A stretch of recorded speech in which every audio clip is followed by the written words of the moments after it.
450 million years ago, the ocean had monsters. Not metaphors, not exaggerations, not the kind of monsters that live in the dark edges of medieval maps. Here be dragons printed over the parts of the ocean that cartographers had never sailed and hoped they never would. Actual monsters, measured in meters, measured in tons, measured in the fossil record, crushed shells, sheared bone, and the preserved remnants of creatures that were eaten alive in seas so ancient that the continents above them hadn't yet decided what shape they wanted to be. This is not the ocean you were taught about. In school, when they talked about prehistoric life, they talked about dinosaurs. Towering, ferocious, dominating creatures that ruled the land for 160 million years. And yes, they were extraordinary, but the dinosaurs were latecomers. Before the first dinosaur drew breath, before the first reptile crawled from the water onto sun-dried rock, before the land had anything on it, more complex than a fungus and a fern, the ocean already had tyrants. Tonight, we are going back. Further back than most documentaries are willing to go. Further back than the age of the great reptiles. Further back than the first forests. Further back than the first land animal that left a footprint in the mud. We are going back to a time when the ocean was the only world that mattered. When the water covered almost everything, and inside it, something incredible was happening. The creatures in this episode don't have the same cultural footprint as T-Rex or Megalodon. You probably didn't grow up with their toys. You probably didn't see them in the movies. Every creature in this episode is drawn from the fossil record. Every behavior described here is reconstructed from physical evidence, from jaw mechanics, from preserved gut contents, from the shape of fins and the weight of bone. This is not speculation. This is deep time. And deep time, it turns out, is more terrifying than anything fiction has produced. And before you drift off, feel free to leave a comment with where you're watching from and the time on your clock right now. Tonight's ocean starts with hunters, 2.5 meters long. By the end of this episode, you'll meet something that made them look small. In today's ocean sharks rule. In this, ocean sharks were the prey. These monsters ruled for 200 million years. Then, in geological seconds, every single one of them vanished. No descendants, no survivors, just gone. The tyrants will rise. They will dominate. They will escalate in size and ferocity across 4 geological periods, and then they will disappear. Completely, totally, with a finality that leaves no trace in any living creature on Earth today. When you see Cameroceras drifting through the Ordovician dock, you know it will not last.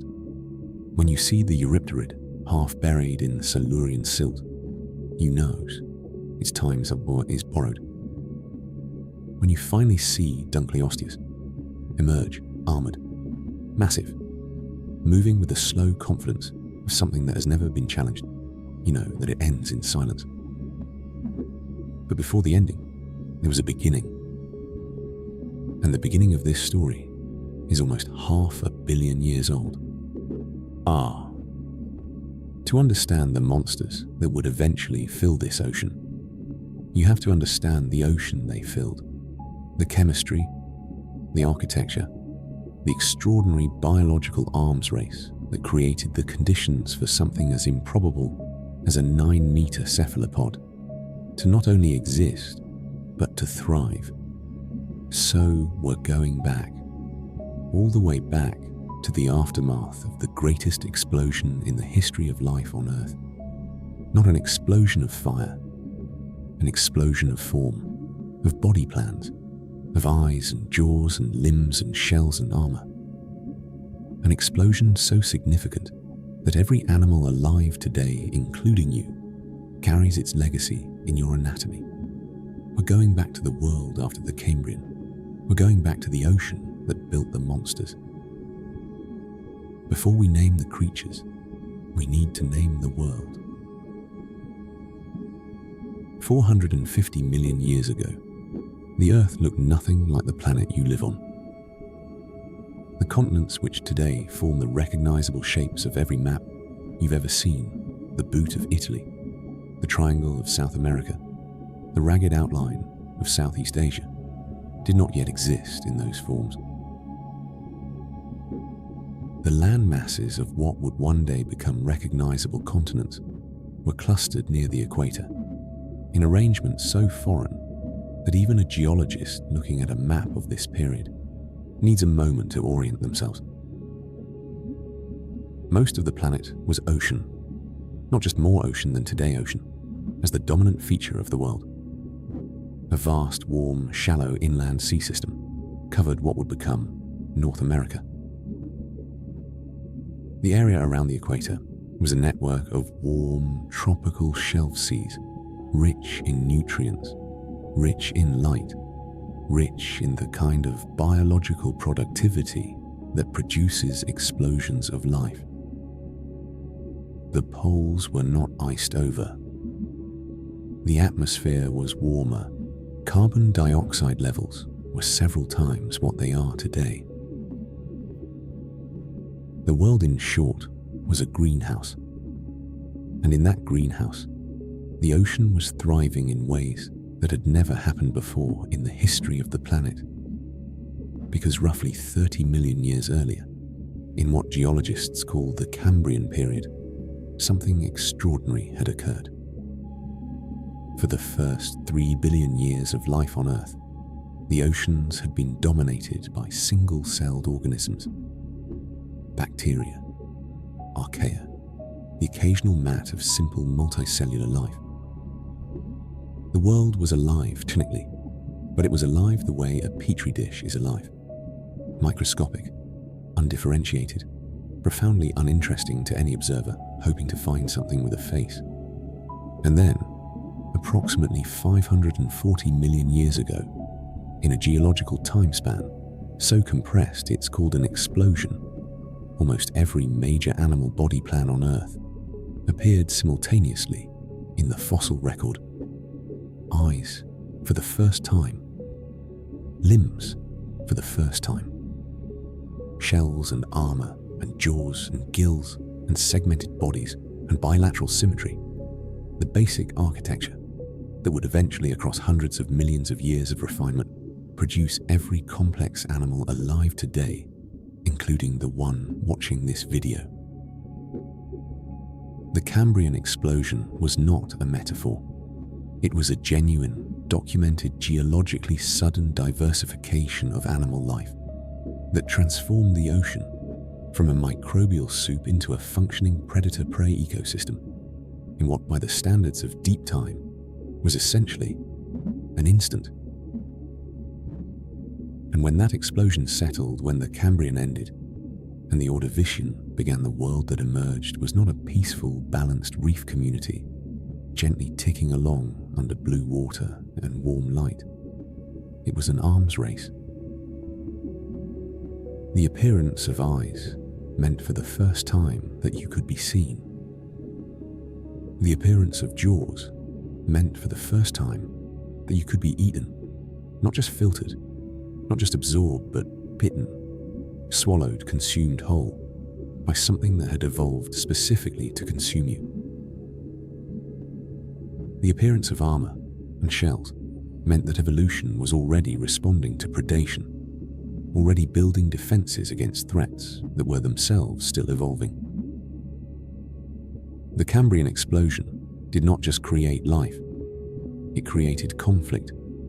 And conflict in biology is the most powerful driver of complexity the planet has ever found.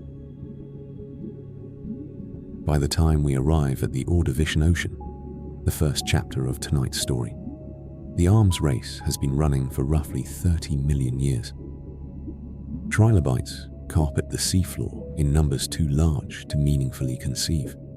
Reefs have appeared, not coral reefs as you know them, but vast structures built by sponges and algae and a group of now extinct organisms called stromatoporoids, rising from the shelf in cathedral formations that filter the current and shelter hundreds of species of smaller creatures. Fish exist, but they are small, jawless, and timid. They are the least remarkable thing in this ocean. They have not yet evolved the anatomy to compete. Something else has taken the top of the food chain, something that would look to a modern eye deeply wrong in a world this old, something that is Nissalia squid. Before Dunkleosteus, before the shark, there was a creature 9 meters long, and it was just a squid. Not a squid as you know them. The small ink, spraying 8-armed mollusks you find in calamari, or in the bait tanks at fishing supply stores. Not even the legendary giant squid of the deep ocean Architeuthis, which reaches impressive length, but is largely a passive gelatinous predator of the mid-water. This was something different. This was a cephalopod, the same ancient lineage that would eventually produce Squidoctopus and Nautilus, built to a specification that evolution would never attempt again. A straight shell, conical tapering from the open end toward a sealed apex. Not spiraling, not coiled, just extending outward in a line like a cone of armor, except this cone was 9 meters long. 9 meters. You could park 3 cars end to end and not quite reach the tip.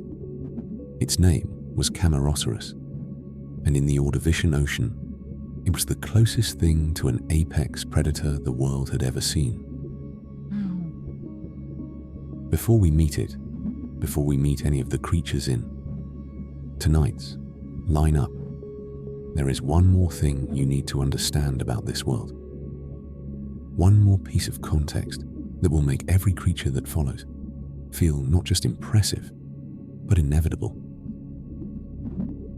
You need to understand what it meant to be a predator before complex life had finished building itself. You need to understand what the ocean felt like when the hierarchy was still being decided, when the rules were still being written, and size and armor, and the right combination of sensory equipment meant the difference between a lineage that lasted 10 million years and a lineage that lasted 200 million. Because in this ocean, nothing was guaranteed. Not the cephalopod, not the sea scorpion, not the armored fish, not even eventually the tyrant.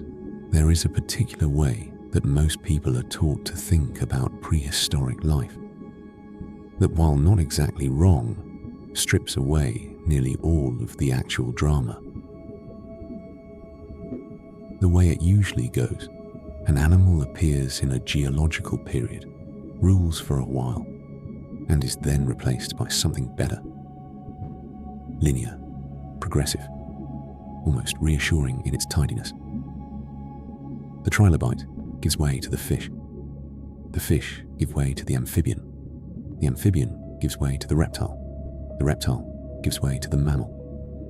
It reads like a corporate succession plan, each generation replaced by a more competent successor, until you arrive inevitably at the present moment, at the present animals in us. Deep time does not work like that. Deep time is not a ladder. It's not a progression. It is more than anything a series of contingencies, events, and circumstances that could have gone differently. Lineages that could have survived or failed based on chemistry and timing and luck in proportions that no individual organism could have predicted or controlled. The creatures in tonight's episode did not fail because they were poorly designed. They were not eliminated by superior competitors. in any straightforward sense. They were not out-evolved, out-thought, or out-maneuvered by something smarter. They were eliminated largely by the planet itself, by changes in ocean chemistry temperature and oxygen levels so abrupt and so total that no amount of biological armor, no jaw strength, no apex predator status could protect against them. 200 million years of dominance, then silence. The creatures in this ocean were not primitive. They were not rough drafts. They were not transitional forms pointing towards something better. They were finished products finely tuned by tens of millions of years of evolution into exactly what their environment required. Cameroceras was the perfect Ordovician apex predator. The Eurypterid was the perfect Silurian ambush hunter. Dunkleosteus was the perfect Devonian tyrant. They were by the only measure that evolution recognized as successful, and then they were gone. That is not a flaw in the story. That is the story. Tonight, you will meet every one of them. You will see how they lived, how they hunted, how they ruled, and then, in the final chapter, you will see how the ocean took everything it had built and unmade it. Tonight's ocean starts with hunters, 2.5 meters long. By the end, you'll meet something that made them look small. In today's, ocean sharks rule. In this one, sharks were the prey. These monsters ruled for 200 million years. Then, in geological seconds, every single one of them vanished. No descendants, no survivors, just gone. This is the ocean you were never told about. Let's go in. Before Dunkleosteus, before the shark, there was a creature 9 meters long, and it was just a squid. In the modern ocean, when you picture a squid, you think of something small enough to fit on a dinner plate, or at most, something big enough to wrap around a fishing boat's line. A flash of arms, a cloud of ink, the Ornid absence. You do not picture the apex predator of an entire planet. You do not picture the biggest thing with eyes for hundreds of kilometers in any direction. But in the Ordovician ocean, that is exactly what a squid was. Not the squid you know, but its ancestor, a straight-shelled cephalopod, whose body plan seems almost like a dare to evolution. A living spear of calcium carbonate and flesh pointed at everything smaller than it, which for a while was almost everything. To understand why a squid could be a tyrant, you have to remember what this world looked like beneath the waves. The seafloor was crowded. Trilobites moved through the sediment in herds dozens to a patch, scraping, funneling, sifting the organic film that coated the mud. The reefs rose from the shallows like stone forest. Not coral, but layered sponges, algae, and extinct reef builders piled on top of each other over millions of years.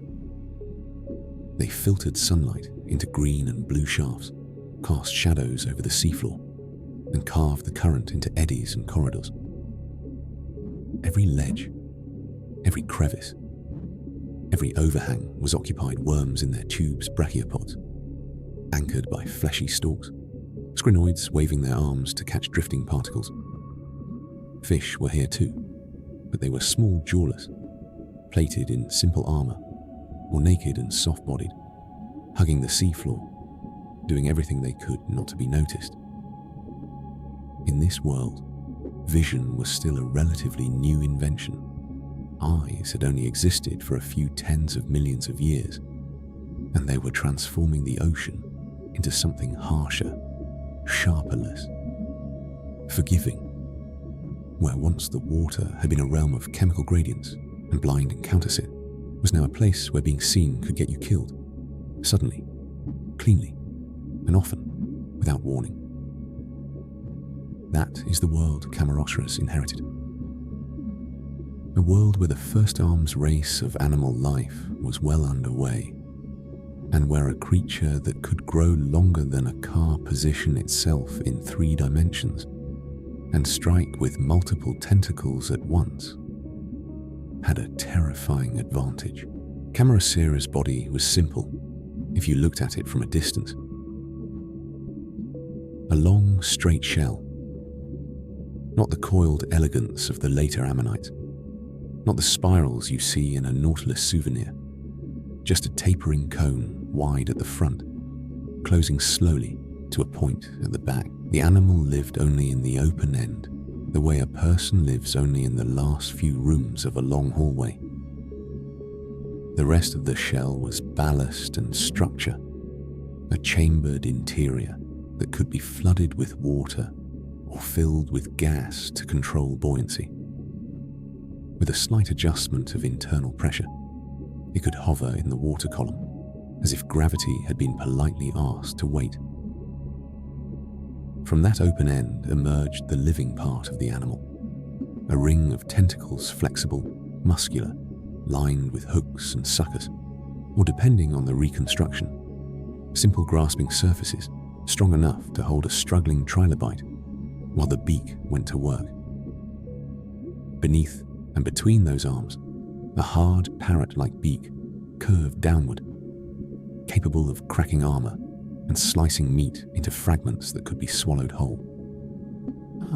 Behind the head, a fleshy mantle housed organs and muscle, a soft core hiding in the armored shadow of the shell. The eyes, large by the standard of the day, looked out over the reef with a calm and blinking gaze. They did not need to be expressive. They only needed to work. In a world full of crawling things, being able to do nothing but drift was a superpower. Cameroceras did not need to beat fins like a fish or scuttle like a trilobite. It could simply hang in the water column, pointed slightly downward, shell angled so that its mass and buoyancy held it almost perfectly still. The current slid past it. The reef moved slowly beneath it. The smaller animals went about their business. In the world's first bustling underwater cities, and Cameroceras watched. When it did move, it did so with the efficiency of a siphon jet. Water sucked into the mantle and forced out through a funnel, allowing sudden bursts of backward motion, a sharp pivot, a lunge that turned watching into contact in less than a second. If you were a trilobite, a meter-long creature with a heavy shell that you trusted to protect you from almost anything, you would not see Cameroceras as a shape. You would see it as a change in the light, a darker triangle against the filtered glow of the surface, an angle carved into the water that did not match the contours of reef or rock. Beneath that shadow, the world would go slightly cooler, slightly dimmer. You might not notice. In the Ordovician, you could not afford to notice every shadow. There were too many, and most of them were harmless. Then, without warning, the shadow would move. Arms would drop from the water column, like a closing ceiling, each one wrapping around your body, with an ease that made your armor feel like decoration instead of protection. The pressure would be immense. Segments would grind. The world would flip as you were hauled upward toward the beak. The last thing your vision would register, if you had time to register anything at all, would be a ring of pale flesh and a dark, hard curve closing in the center. The first true apex predator of the ocean would not roar or thrash or shake you. Instead, it would simply hold you, position you, and cut. From the outside, none of this looked hurried. Cameroceras did not need to sprint across the seafloor chasing prey. It did not need to explode out of ambush with a dramatic plume of sediment. Sometimes it likely did exactly the opposite. It drifted low over the reef, parallel to the ground tentacles, pointing downward like a cluster of roots, seeking purchase. A patient knife, moving through a forest of stone. when something moved below that could be handled. It reached down, took it, and resumed its slow patrol. In this ocean, the biggest thing with eyes was a squid, and it was large enough to eat almost anything it wanted. That sentence is not just flavor, it is a statement about the structure of this early ecosystem. Size mattered here in a way that would become rarer in later eras because the tools for dealing with size were still primitive. There were no fast, torpedo-bodied fish yet, no marine reptiles slicing through the water with fins like wings, no packs of coordinated hunters driving schools into tight spheres of panic. The ocean's defenders were shells and plates and spikes on static bodies, or slow walkers. Large shells were impressive, but they were also invitations, a sign that there was a substantial amount of calories wrapped in calcium carbonate, and that any creature with the hardware to get through that wrapping could live very well indeed. Cameroceras had that hardware. Its shell provided forward-facing stability and a kind of emotional armor. You did not need to be quick when nothing else could afford to challenge you at your own size. Its tentacles gave it reach and control. Its beak gave it a way through the defenses of almost every animal around it, and its buoyancy system gave it the ability to occupy a niche between the seafloor and the open water, a realm that no other large predator was equipped to dominate yet. If you imagine the Ordovician Ocean as a vertical city, the trilobites and jawless fish own the sidewalks and basements, the reef builders own the architecture, the plankton own the invisible air between the towers, and Cameroceras owns the balconies. It can move from level to level. It can reach down and pluck from the street. It can slide upward and take something from a higher floor.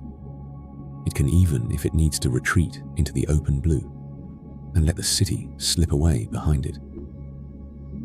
There is a temptation to think of these early monsters as clumsy prototypes, big, bizarre, impressive from a distance, but somehow less refined than the sleek predators of later ages. That temptation is wrong. Every decision in Cameroceras' design was paid for by survival. It spent millions of years as a working solution to the problems of its world. If you saw one drifting through the water in front of you, you would not see a rough draft. You would see a finished answer to a question evolution had asked over and over again. What is the best way to turn the life in this ocean into more of yourself?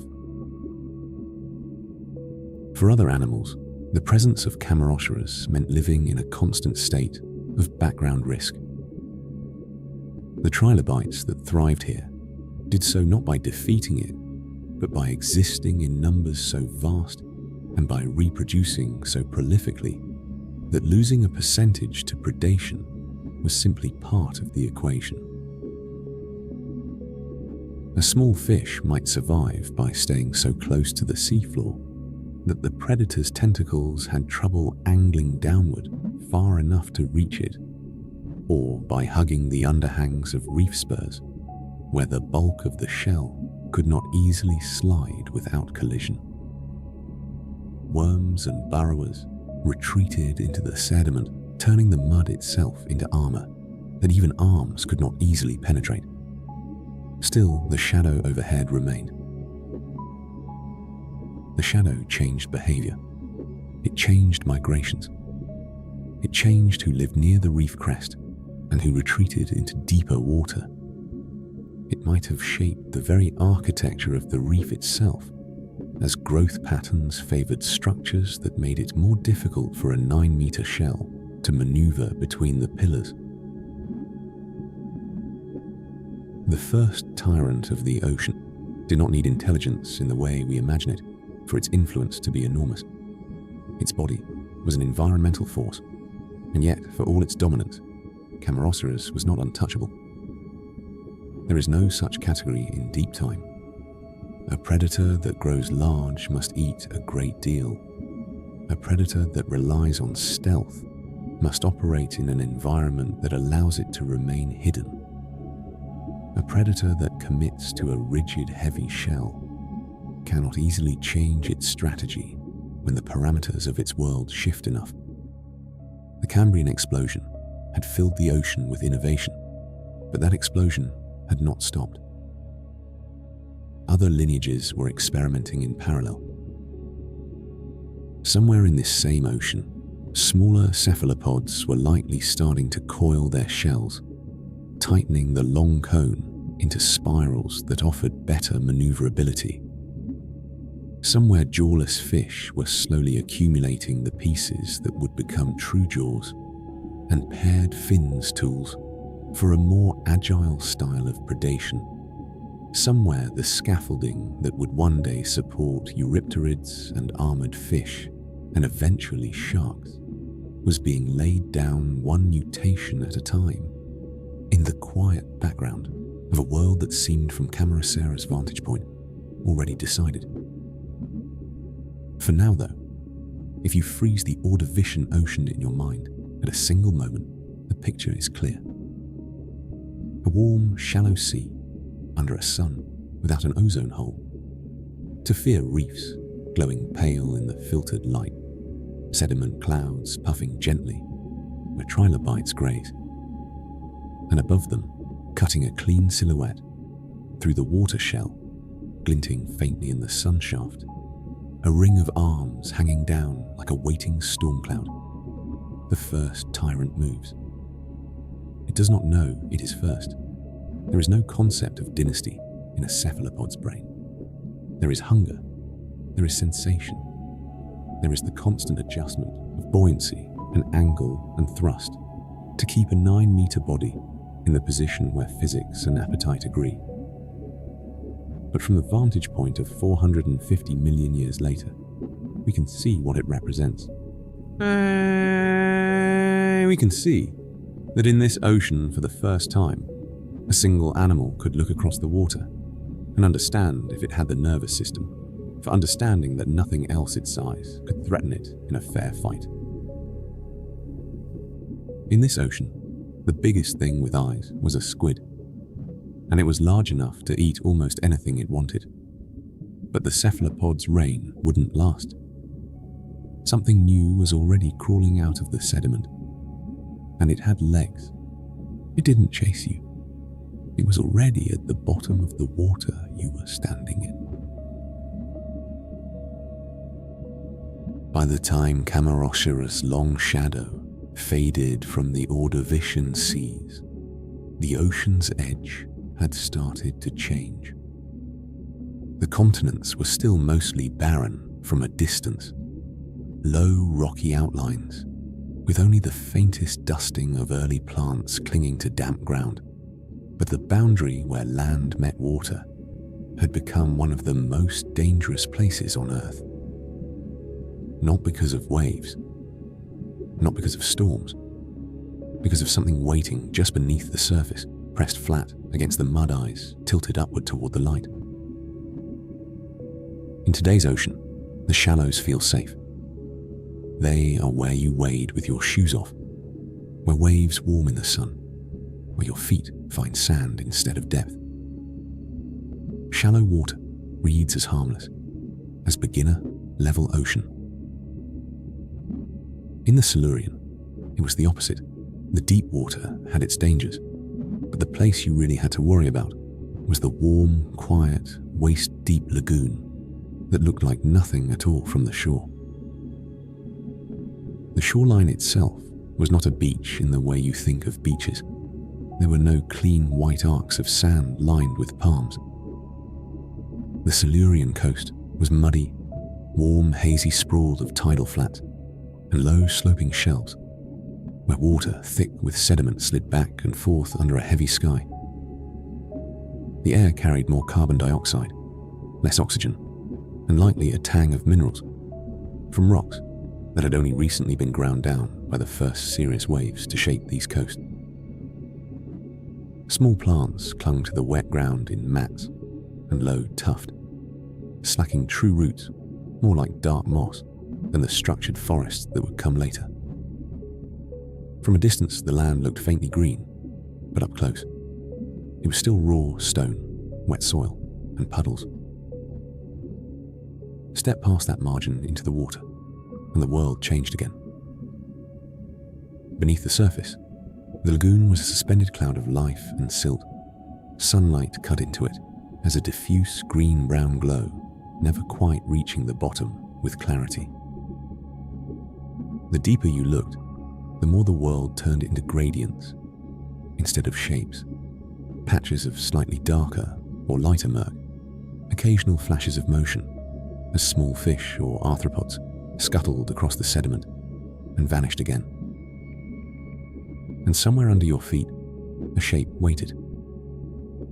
The creatures that owned these shallows were eurypterids, sea scorpions, not true scorpions, but close relatives, arthropods, built on the same basic plan: segmented body, hard exoskeleton, jointed legs, eyes set into a broad head shield. It is easy to hear sea scorpion and imagine a modern scorpion with a few gills taped on, scaled up and tossed into salt water.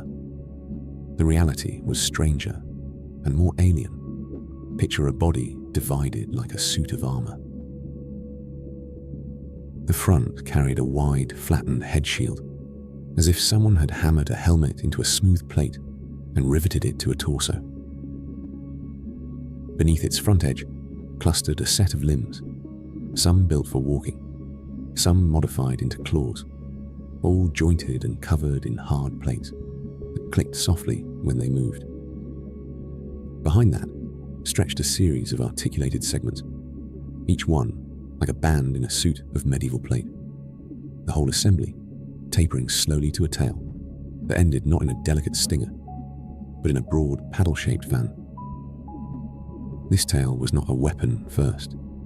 It was a rudder, an oar, a way to carve through water with surprising speed when the animal stopped pretending to be part of the bottom.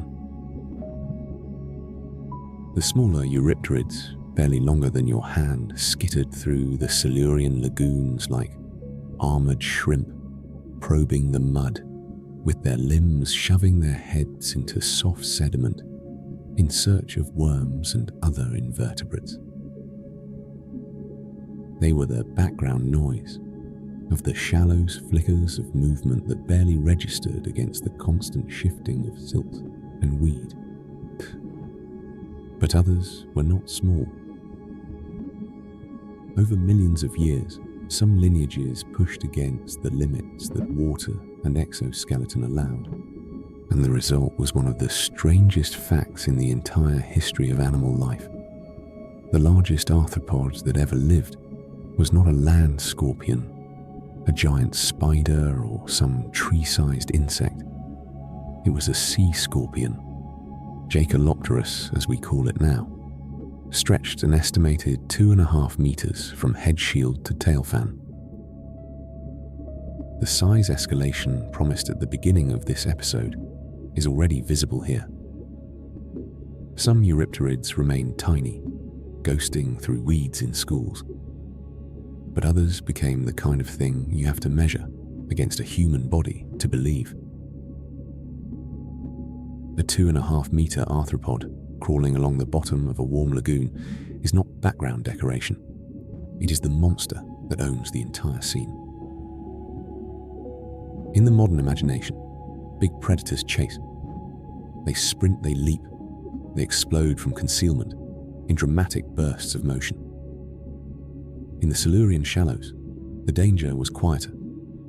The eurypterid's hunting strategy was built on patience camouflage and the willingness to let the world come to it instead of spending energy pursuing it. First, it chose a patch of seafloor that matched its body, soft, thick with fine sediment, close to where currents funneled food and smaller animals. The lagoon's dim light helped, but the real trick was color. Its exoskeleton was mottled in patterns that broke up its outline, matching the speckled mud and decaying plant matter beneath. Animal and ground bled into each other until only close inspection could tell them apart. Then it lowered itself into the muck. Legs bent, body flattened paddle tail, laid gently along the bottom. Its weight pressed it down until most of its height disappeared beneath the surface film of sediment. The first thin layer of mud slid over its carapace, smoothing angles, filling seams, turning segmented armor into something that looked like just another patch of dirty ground. The only things it kept exposed were the important parts. Compound eyes set high on the head shield, looking upward and forward, watching for silhouettes, the tips of sensory structures, near the mouth that tasted the water for chemical traces, at the very front of its claws, half buried but ready. From above, you would see nothing but a slightly darker, slightly raised patch of floor. Patches like that were everywhere. They were how mud behaved when currents shifted, when reeds trapped sediment, when decaying plant matter piled up in gentle, featureless mounds. Even if you were a cautious animal, you could not live in these shallows and avoid every patch of questionable shadow. Your entire world was made of them. The sea scorpion understood that. When prey wandered close, it did not charge on sight. It waited. It let distance fall away in increments, letting the other animals' confidence do most of the work. Small jawless fish, little torpedo bodies with round mouths and simple fins, swept over the bottom in schools, hugging the boundary layer where drag was low and food was dense. Trilobites marched in lines and tenae, twitching more focused on grazing than on the stray patch of darker mud ahead. Worms wormed. Crustacean-like relatives probed. The danger was not a sudden dramatic attack, but the slow approach of something that at first looked like just another patch of shadow. When the moment came, the transformation was instantaneous. Mud erupted outward in a cloud as the sea scorpion's legs straightened, and its body rose from the bottom in one smooth motion. The claws that had been half buried snapped wide, then together, closing around whatever unfortunate body happened to be passing closest. The paddle tail swept once hard, driving the entire length of the animal forward and upward at an angle that turned a static lump into a lunging spear of jointed armor. If you were inside that moment, if you were the fish or the trilobite, or the smaller Eurypterid whose luck had just failed, there would be no time for strategy. One instant the bottom was just bottom, the next it had hands. Unlike Cameroceras, the sea scorpion did not dominate by towering above everything else in empty open water. It ruled by owning the interface, the place where water met sediment, where light met shadow, where land and sea traded stories twice a day as the tides came and went. In today's, ocean sharks rule the shallows as much as the deep. In the Silurian, if you could somehow wade through these lagoons without dropping dead from the atmosphere, you would quickly learn to be far more afraid of what was beneath your toes than what was circling beyond the breaker line. Even a future shark would have been careful here. A long, cartilaginous body sliding into this murky flat would find itself entering someone else's Systema's battlefield, designed for ambushers, not sprinters. The Eurypterid's body was not just armor slapped onto a generic shape. It was tuned to this world. The broad head shield provided protection and a plow-like surface that helped it settle into the sediment without sinking uncontrollably. The segmentation of its torso allowed it to flex, arch, and twist, even while half-buried adjusting angle with trivial shifts of muscle. The legs ended in spines and claws that could grip mud without slipping, letting it push off from the bottom in an instant without a hopeless scramble. And that paddle tail, the broad fanned terminus of its body, was a combined steering wheel and engine. It could slap downward to lift the animal. A sideways beat could pivot it sharply. A series of measured strokes could carry it in a surprisingly smooth short-distance swim. For all this hardware, the sea scorpion was not constantly in attack mode.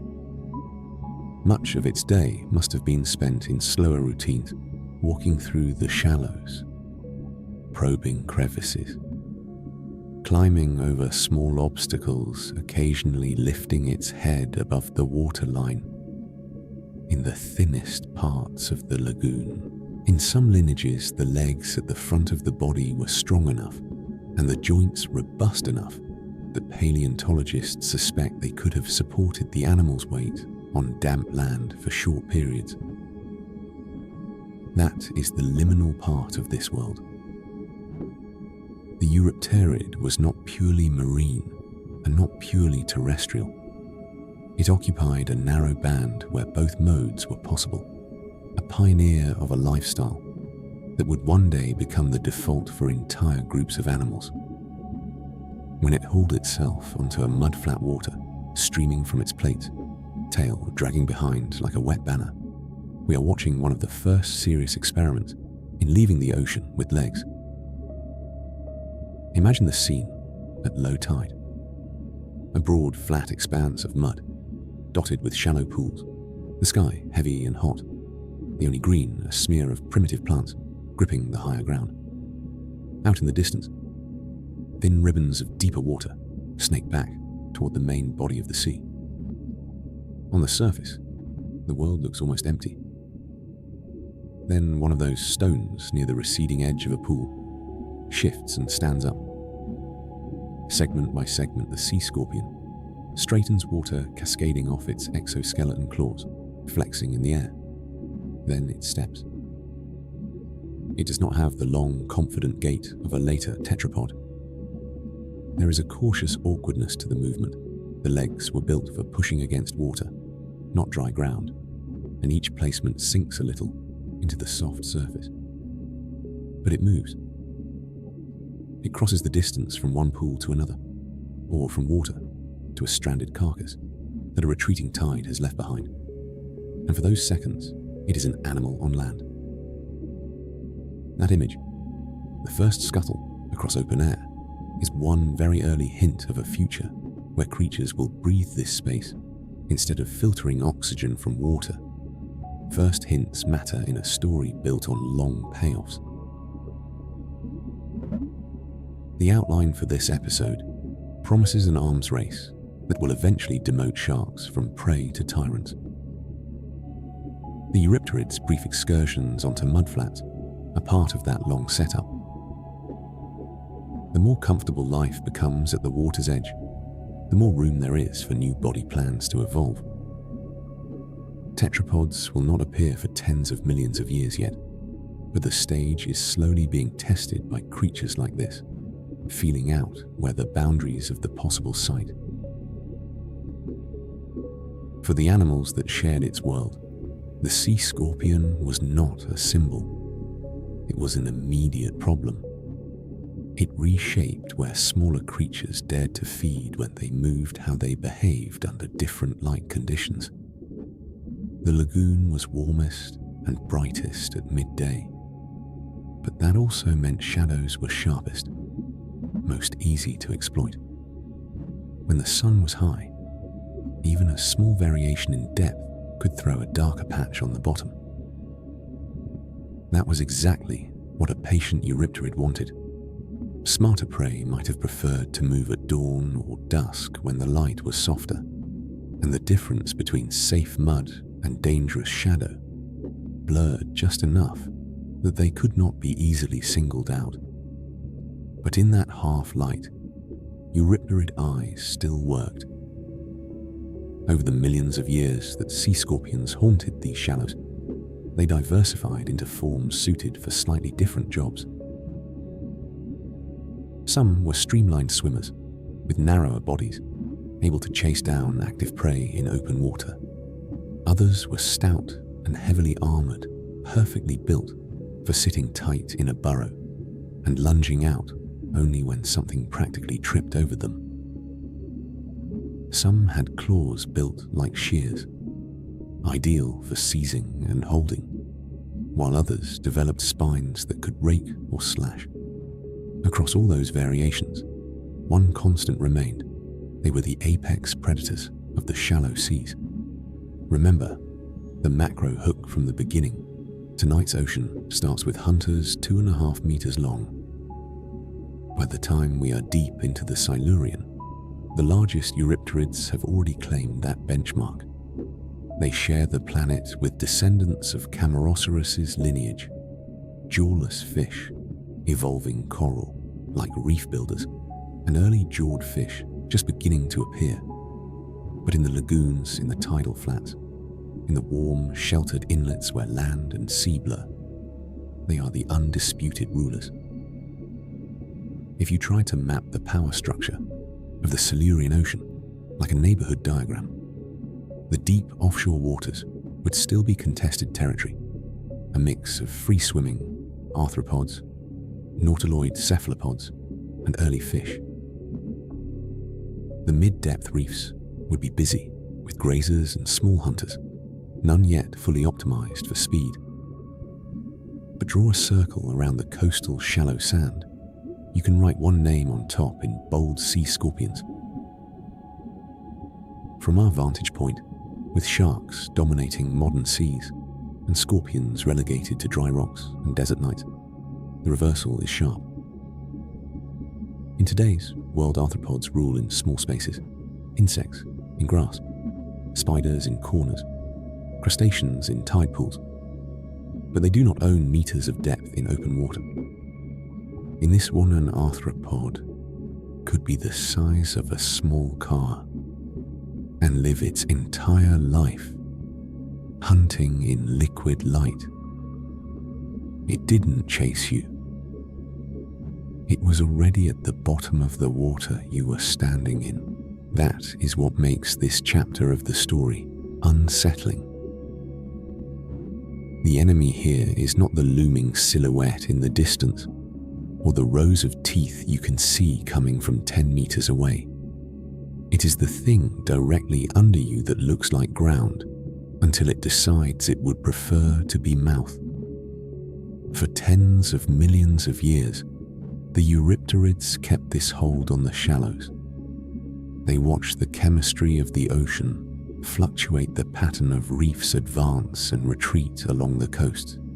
The first serious plants take hold on land and send their roots, and eventually their decaying bodies, back into the water as new sources of nutrients. They survived shifts that might have wiped out more fragile lineages, not because they were superior in some absolute sense, but because their basic strategy, armoured, patient, powerful from a standstill, worked in a wide range of shallow water conditions. But deep time has no permanent champions. While the sea scorpions ruled their muddy kingdoms, another experiment was underway, farther offshore and in slightly deeper water. Fish were learning a new trick. They were putting bone not on the outside as a shell, but on the front as armor, and building jaws with plates that could shear through anything that exoskeleton could do. Behind that armor, they were adding engines' muscle blocks attached to stiffened fins that would eventually let them move through water in ways no arthropod could ever fully match. The sea scorpion was the apex predator of the shallow seas. But in the deeper water, something was putting on armor, and it was going to change everything. They didn't have teeth. They had something the biomechanics engineers say was worse. By the time the Silurian shallows had filled with shadows and sea scorpions, the deeper ocean was quietly rewriting the rules of what a predator could be. The period that followed the Devonian is often called the Age of Fishes, and that title is not an exaggeration. It marks the moment when vertebrates stopped being background players and started becoming the central engineers of oceanic violence. Bone, which had mostly been a defensive material, was about to become a weapon. To understand why this matters, you need to picture the Devonian world not as a flat blue expanse, but as a series of stacked arenas. At the surface, the sun beat down on a planet slowly greening. The first real forests were taking shape on land, tall lycophytes, early trees, ferns reaching upward, turning bare rock into shaded understory and real soil. For the first time, massive root systems gripped riverbanks, slowing erosion, channeling nutrients. The land was no longer just a fringe. It was starting to be an engine. Everything that changed on land washed back into the sea. Rivers poured dissolved minerals, organic debris, and mud into coastal waters, feeding blooms of plankton and building new reefs farther out. Just as important, the chemistry of the ocean itself was shifting. As plants drew down carbon dioxide and pumped oxygen into the atmosphere, the balance of gases dissolved in seawater slowly followed. The Devonian Ocean was warmer than today's, but it carried an increasing load of oxygen in many regions, enough to fuel bursts of vertebrate metabolism that would have been impossible in earlier, more suffocating seas.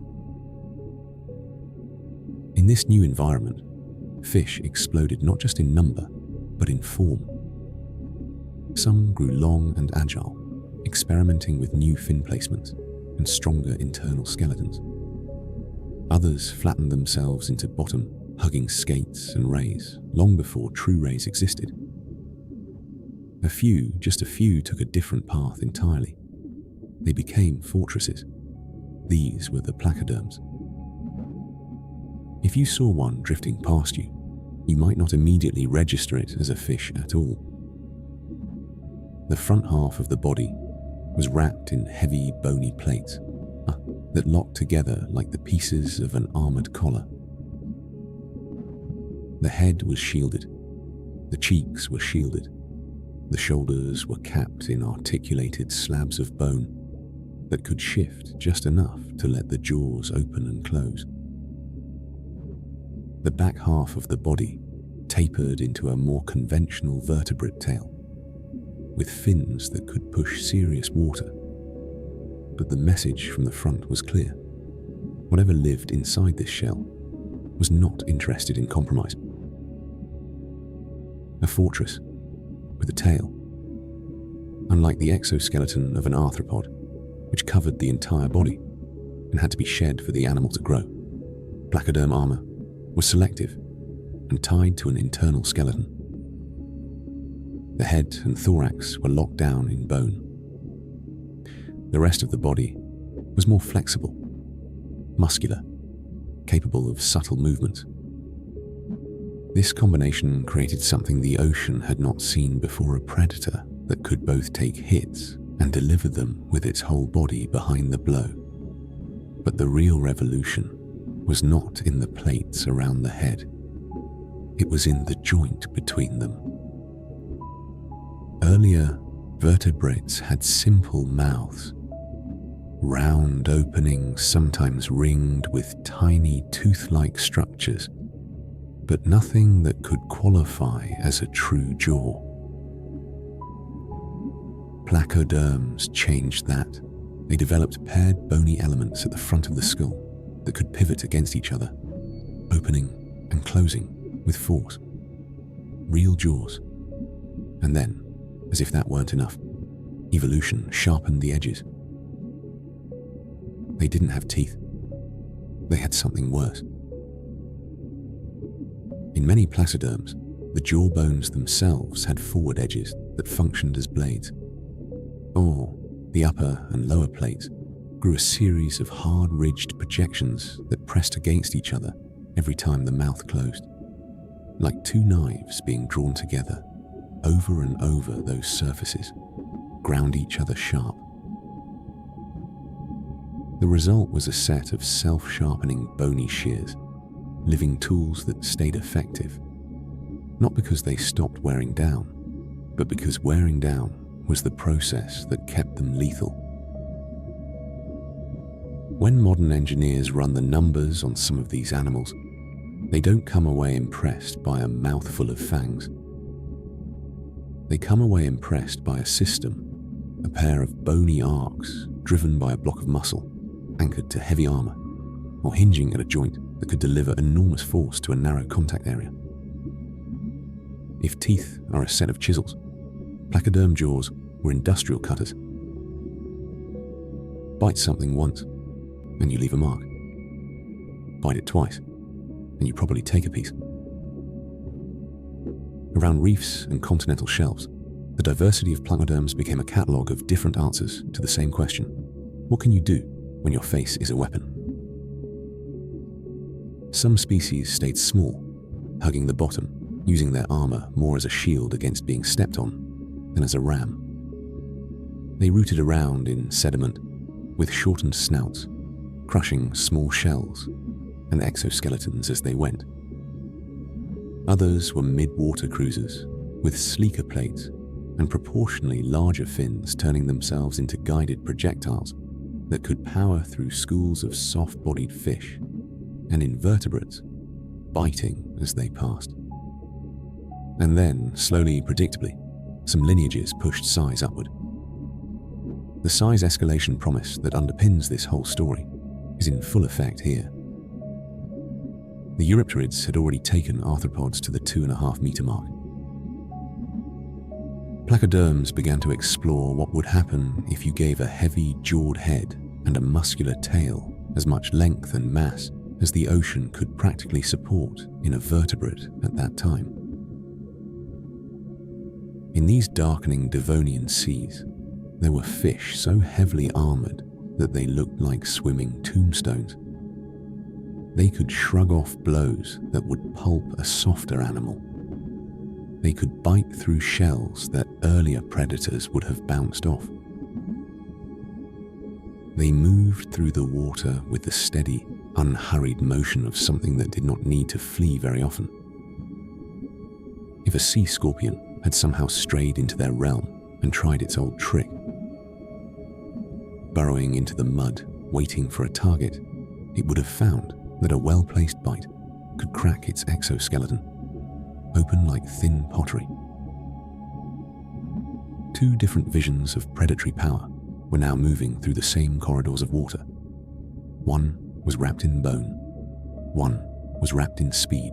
The fish were not alone. Sharks had arrived.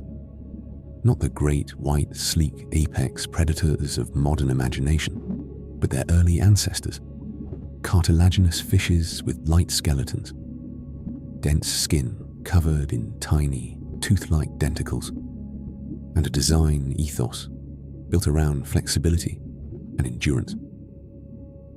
Where placoderms chose fortification, sharks chose motion. They traded bony armor for cartilage, heavy plates for light frames, betting that being able to swim longer, turn faster, and accelerate quicker would matter more in the long run than being able to ram headfirst into something without flinching. For now, the placoderms had the advantage. They occupied many of the best ambush points near reefs and drop-offs, using their armor as both defense and momentum. Their jaws allowed them to crush or shear anything they could fit between their plates. Sharks, by comparison, were rongier, less protected, still building the dental conveyor belt that would one day make them infamous. They could wound, but a frontal assault on a big armored fish near a reef was a gamble they often lost. Underneath all of this, Eurypterids still crawled across shallow bottoms farther inland, their time not yet fully over. But their world was shrinking. The real arms race had moved to deeper channels, reef walls and open passages, where vertebrates had the three-dimensional control and the raw muscle power to exploit the water column. And in that race, one placoderm lineage was pulling ahead. Imagine a silhouette emerging from the dark green water at the edge of a Devonian reef. Not a long, snouted shark, not an eel-like swimmer, but a thick, blocky front half, encased in varnished bone, leading into a tail, powerful enough to swing that armoured head like a battering ram. The head plates fit together, as if machined, forming a blunt prow, broken only by the hard line of the jaws. The eyes are set high and forward under bony brows, giving the animal a focus that feels almost personal. This is the shape of a new kind of terror. Dunkleosteus will get its own chapter, but the world it comes from, the armoured age of the Devonian, is what makes it possible. The ocean has spent hundreds of millions of years experimenting with ways to attack shells, exoskeletons and flesh. From drifting cephalopods to ambushing arthropods, every generation of predator has added one more layer of lethality. Placoderms are the first time vertebrates take that entire history and pack it into a movable fortress powered by muscle and an internal skeleton. In today's, ocean sharks rule. In this one, sharks were often smart to stay out of the way. When a large placoderm cruised past, a smaller shark had choices. None of them involved asserting dominance face to face. The shark could trail at a distance, hoping to scavenge scraps from a kill. It could hug the water above or below, waiting for an opening to dart in at the edge of a feeding frenzy. It could avoid the big fish's favoured hunting grounds, entirely patrolling zones where agility mattered more than armour. You can see the reversal hook starting to crystallise in this age. Not yet at its peak that belongs to Dunkleosteus, but already clear in small interactions.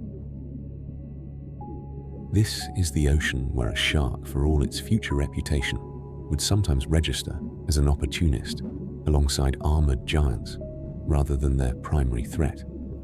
Biomechanically, the placoderm head and jaw system is the centerpiece of this shift.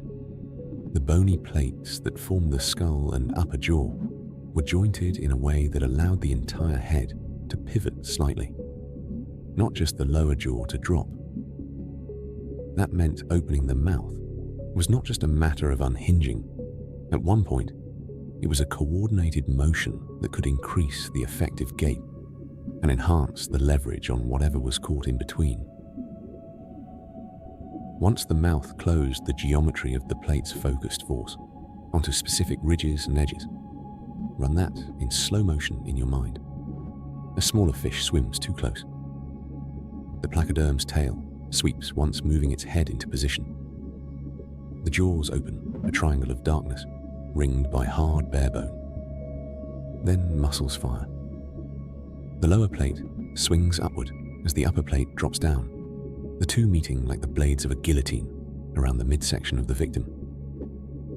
Bone grinds on bone edges, freshened by constant use, and the body between them buckles, cracks parts.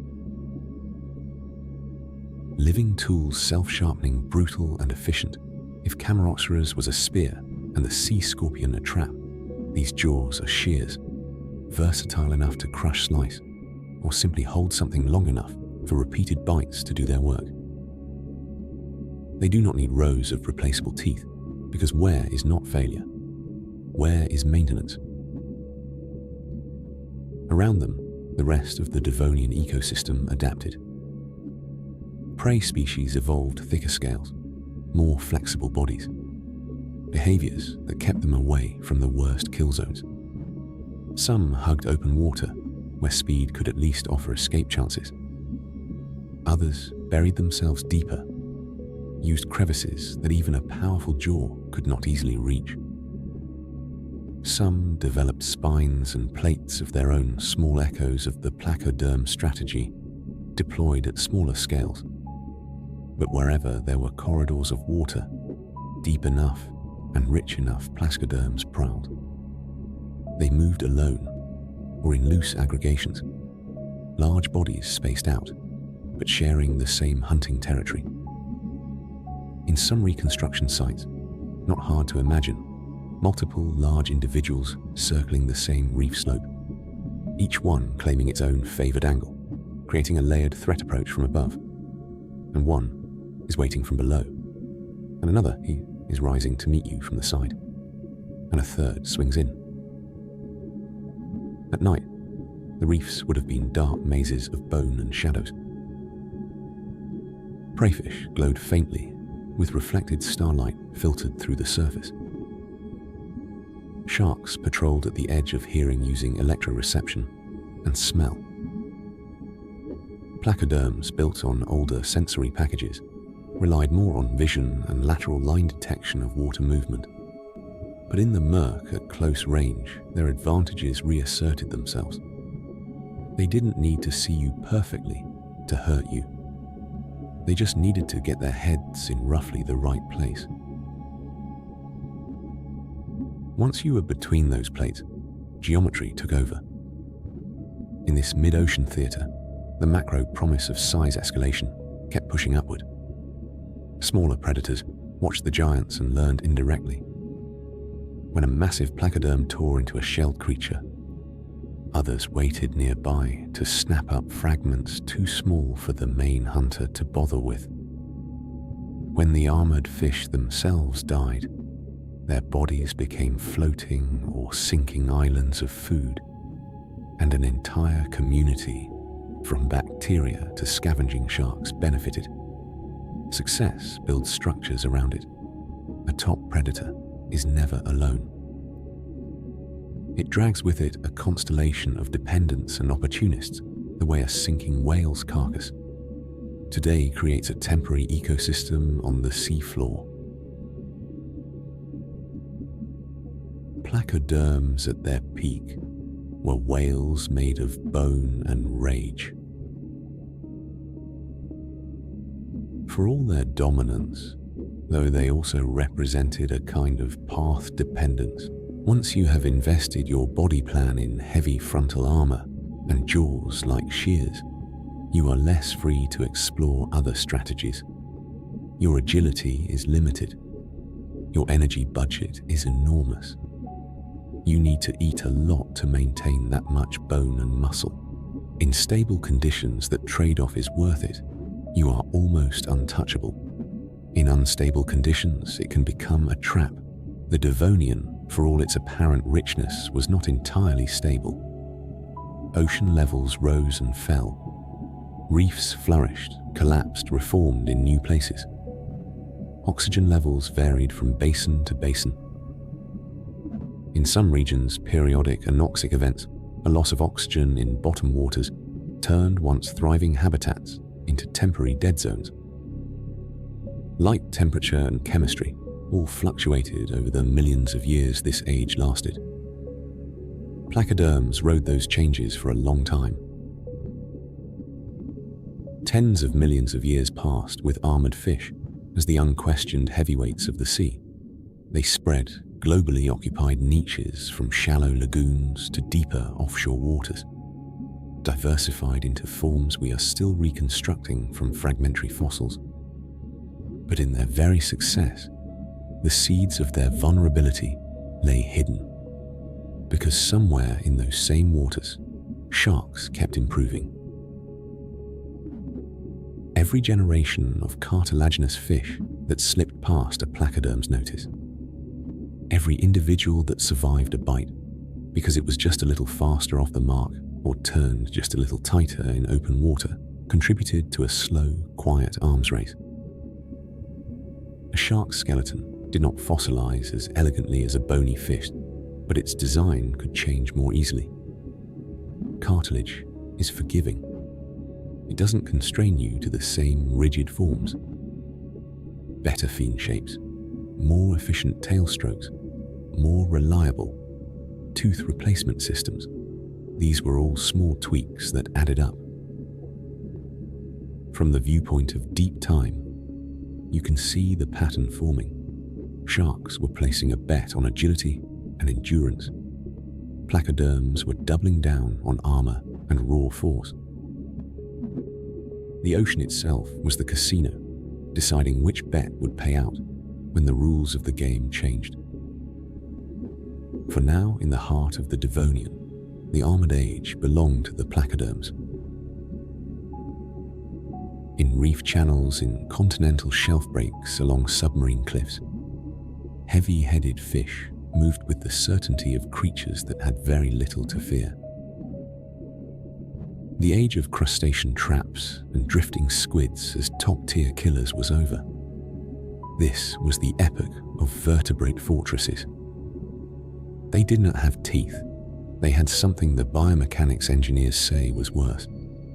But of all the armored fish in this ocean, one species outgrew them all. One species bit through solid bone. Its name was Dunkleosteus, and it was the closest thing to a tyrant this world had ever seen. 6 meters, over a ton. A bite force that modern engineers still struggle to calculate. And it lived in your ocean just 375 million years early. By the time Dunkleosteus enters the story, the Devonian has already built a respectable cast of killers. We have seen drifting cephalopods that turn the water column into an ambush zone. We have watched sea scorpions flatten themselves into the mud, weaponizing stillness. We have watched armored fish reinvent the jaw as a self-sharpening tool. But all of that, for all its terror, was prelude. The age of fishes has a main act. To meet it, you have to follow the light down. Near the surface, the Devonian Ocean looks almost welcoming. The first forests on land cast soft shadows on the water roots, anchoring riverbanks, leaf litter washing into the shallows in slow drifts. Early insects flicker above the waves, primitive dragonflies and winged forms that never quite land, skimming the interface between air and sea. Beneath them, small fish flash in schools, jawed fin, propelled already more agile than anything with armor or has a right to be. Drop deeper, and the colors change. Greens shift to heavier blues, then into a dim gradient, where shapes matter more than hue. Reef walls loom out of the half-light ancient structures, built not by coral as you know it, but by organisms long extinct, stromatoporoid sponges and coral ancestors, weaving together to form buttresses and caves. Along those walls, life clings in lavish detail. Crinoids, waving feathery arms, bivalves, rooted to rock, early ammonoids, coiling their shells into perfect logarithmic spirals. Farther out past the reefs, protective shoulders, there is water that looks empty from a distance. Not because nothing lives there, but because the things that live there are careful not to silhouette themselves unless they mean to. Then, from deeper water, something heavier resolves. At first, it is just a density in the haze, a suggestion of bulk where the gradient of color thickens. The outline sharpens as it approaches. A broad armored headplate comes into view, not a smooth dome, but a mosaic of interlocking bony shields, fitted together with seams so tight they might as well be welded. The head is not elegant in the way a shark's is, not tapering, not needle-pointed. It is blunt, massive, a wedge designed to push water aside by insisting it move. Behind that head, the first section of the body stays encased in bone, the plates wrapping the shoulders and chest like a suit of natural armor. They overlap at the edges to allow limited movement, but the overall impression is of a single block, a living battering ram. The back half of the animal, by contrast, is pure vertebrate efficiency. Muscular fin, stiffened tail, built like a double-bladed propeller attached to a piston. It moves with slow confidence. Dunkleosteus is not in a hurry because it does not have to be. In an ocean where most things with teeth still think twice before attacking anything bigger than themselves, this animal is something new. An apex predator that is both heavily armoured and fully committed to attack. If you locked eyes with it, and for a moment you might, it would not be like seeing a cephalopod or an arthropod face. Eyes in those creatures tend to sit off to the sides, embedded in strange geometry. Dunkleosteus's eyes sit forward and high under overhanging bony ridges. There is a focus in that placement, a sense of straight ahead intent that reads from a primate's point of view as attention. Then your gaze would drop to the mouth, or rather to the place where a mouth should be. They didn't have teeth. They had something the biomechanics engineers say was worse. In Dunkleosteus, the concept reaches its final form. The jaws are not lined with individual teeth at all. Instead, the upper and lower jawbones have evolved sharp beak, like cutting edges, long curved blades of living bone that meet along their length every time the mouth closes. Each bite draws those edges against each other, grinding away tiny imperfections, keeping them sharp through use.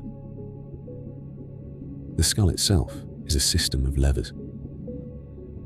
The jaw muscles attach at points on the back of the head and the interior of the skull roof. When they fire, the lower jaw swings upward and the upper jaw swings slightly downward, broadened by the pivoting of associated skull bones. This dual motion increases the closing speed and the force delivered at the tips and midsections of the cutting plates.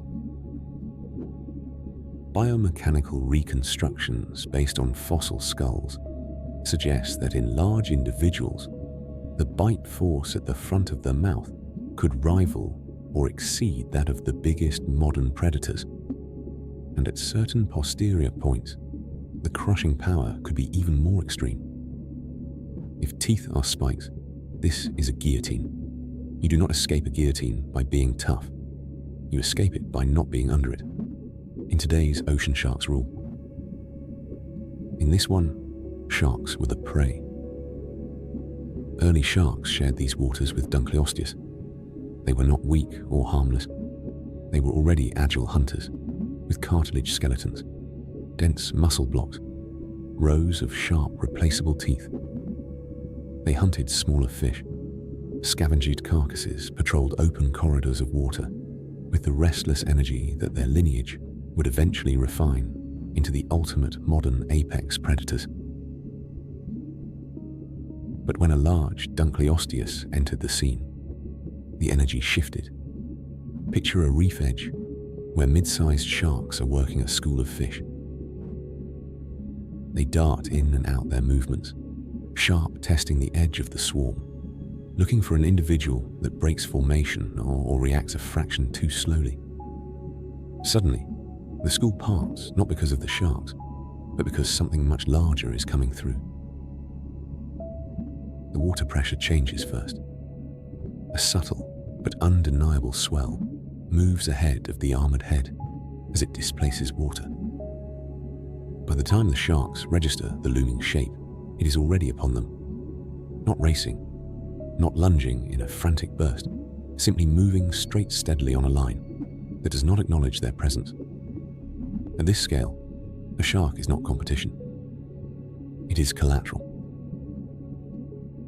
Dunkleosteus can and likely did eat sharks, along with anything else it could fit into its mouth.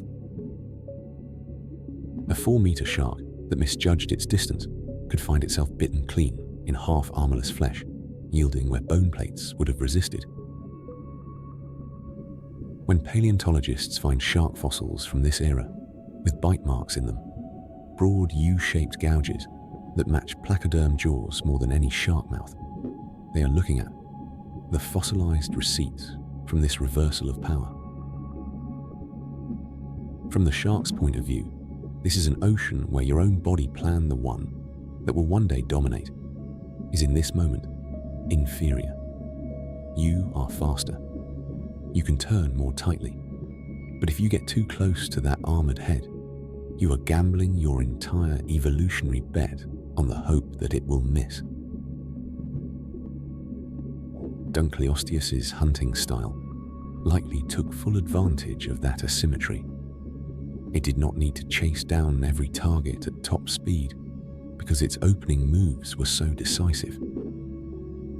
It could cruise along reef slopes and continental shelf breaks, using its bulk to push through schools of fish biting sideways or forward when an opportunity presented itself.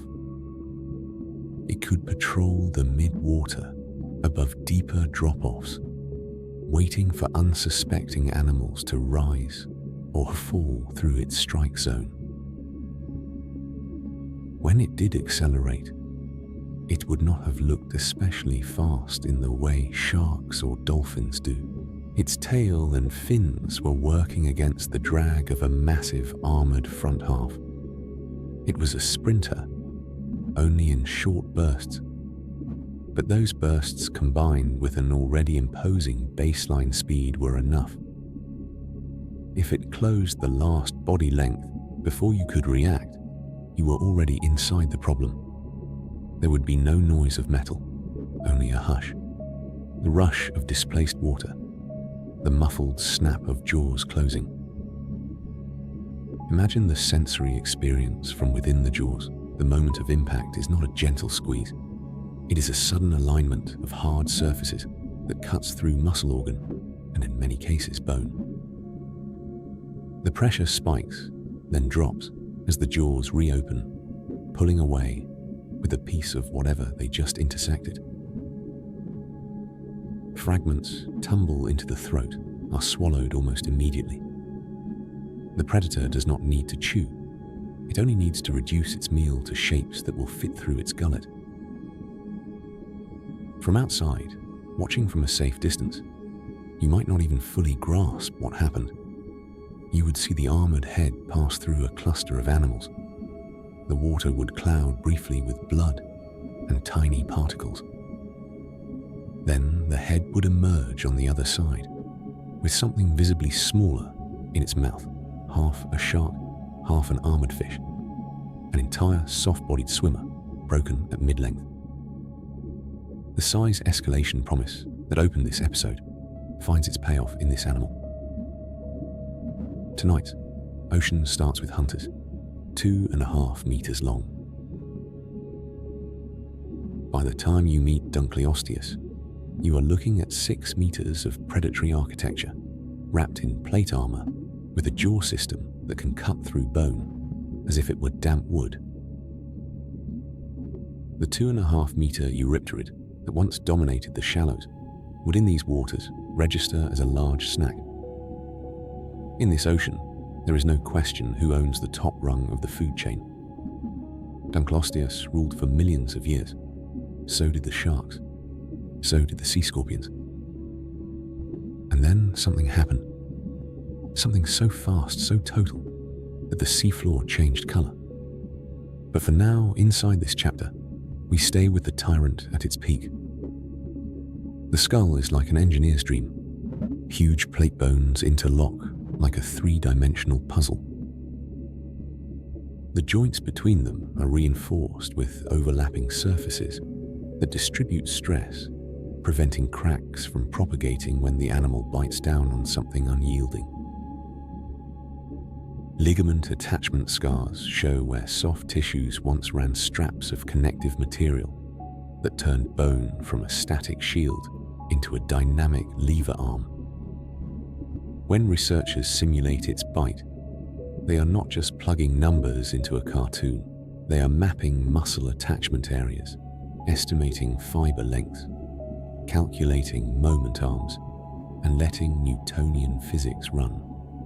A 6-meter Dunkleosteus by these models could generate bite forces measured in tens of thousands of newtons at certain points along its jaws in human terms, enough to crush modern bone and even some metals. What do you do in an ocean where something like that exists? If you are a smaller armoured fish, you may lean even harder into your plate, trying to evolve surfaces that deflect rather than fracture. You may adopt behaviours that keep you tightly pressed to the reef face or the seafloor, making it physically harder for a big predator to get its jaws around you. If you are a soft-bodied fish, you might prioritise schooling, hoping that safety in numbers dilutes the individual risk, or you might become more nocturnal, active only in light levels, where even a giant-sized struggle. If you are a shark, you adapt. Sharks in the Devonian were not static. They were experimenting with tooth shapes, body plans, sensory systems. They had electroreception long before most other animals. They could detect the faint electrical fields generated by muscle contractions in nearby prey, turning the dark into a kind of textured map of potential meals. They had lateral lines that sensed vibrations, allowing them to feel motion around them, even when vision failed. Against Dunkleosteus, these tools were less about hunting and more about survival. A heightened awareness of water movement meant you might sense the approach of the armoured giant seconds before you saw it, especially if it came from below or behind. That could be enough to let you peel away from the strike zone, turning your flank and sprinting out of range. But it was never a guarantee. The moody tension in this part of the ocean comes from watching two different visions of predatory power move through the same dark corridors of water, one wrapped in bone, one wrapped in speed. Picture a confrontation near a reef corner. A medium-sized shark spots a smaller fish and begins a standard approach. Ahead, the water darkens as the reef juts outward, creating a blind angle. What the shark cannot see is that around that corner, Dunkleosteus is drifting along the wall, head slightly lowered, eyes scanning the midwater. When the shark rounds the corner, it finds itself almost nose to plate, with a skull the size of its entire body. The shark's reflexes fire. It twists upward, trying to cut over the top, but the placoderm's tail beats once hard, and the head tracks the movement. The jaws open not fully, just enough to widen the cutting arc, the upper and lower plates, framing the shark's midsection for a fraction of a second. Then they close.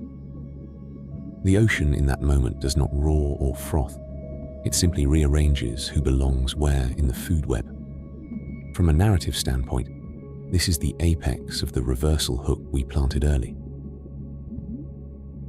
In your world, you are told that sharks are the ultimate predators. In this one, they are sometimes just in the wrong place at the wrong time, when something heavier decides to feed. And yet, for all its terror, Dunkleosteus is not a villain. It is a solution, a brutally effective answer to the question of how to turn Devonian biomass into more Dunkleosteus. It grew fast, likely reached maturity, quickly fed on virtually anything it wanted, from armoured fish to sharks to cephalopods. Every part of its design speaks to a life lived at the top of the pyramid. Top positions come with costs. A 6-meter armoured fish needs a tremendous amount of food. It needs habitats rich enough to support large schools of prey reefs and shelves productive enough to keep endless generations of smaller animals cycling through its range.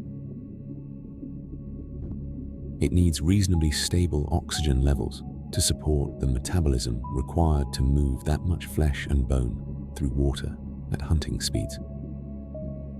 It needs reefs that have not yet collapsed chemistry, that has not yet shifted beyond the tolerance of everything beneath it.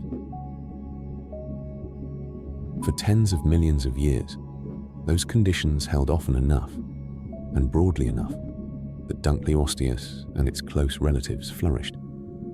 Fossils of its skull show up in multiple regions, signs that this was not a local oddity, but a widespread pattern. Armoured giants ruled not briefly, but for spans of time so long that if you compressed all of recorded human history into a single second, you would still be nowhere near filling the gaps. From the altitude of deep time, it is easy to see what happens next. You know the doom foreshadow from the beginning of this episode. These monsters ruled for 200 million years. Then, in geological seconds, every single one of them vanished. No descendants, no survivors, just gone. But inside this chapter, in the moment where Dunkleosteus is still cutting through the water, none of that has happened yet. The fish does not know it is doomed. No animal ever does. The ocean feels permanent. The reefs feel ancient and enduring. The patterns of migration and hunting that have worked for uncountable generations feel like they will work forever. That is the illusion every apex predator lives inside of. That is the illusion we live inside of now. 6 meters, over a ton. A bite force that modern engineers still struggle to calculate. And it lived in your ocean just 375 million years early. Dunkleosteus ruled for millions of years. So did the sharks. So did the sea scorpions.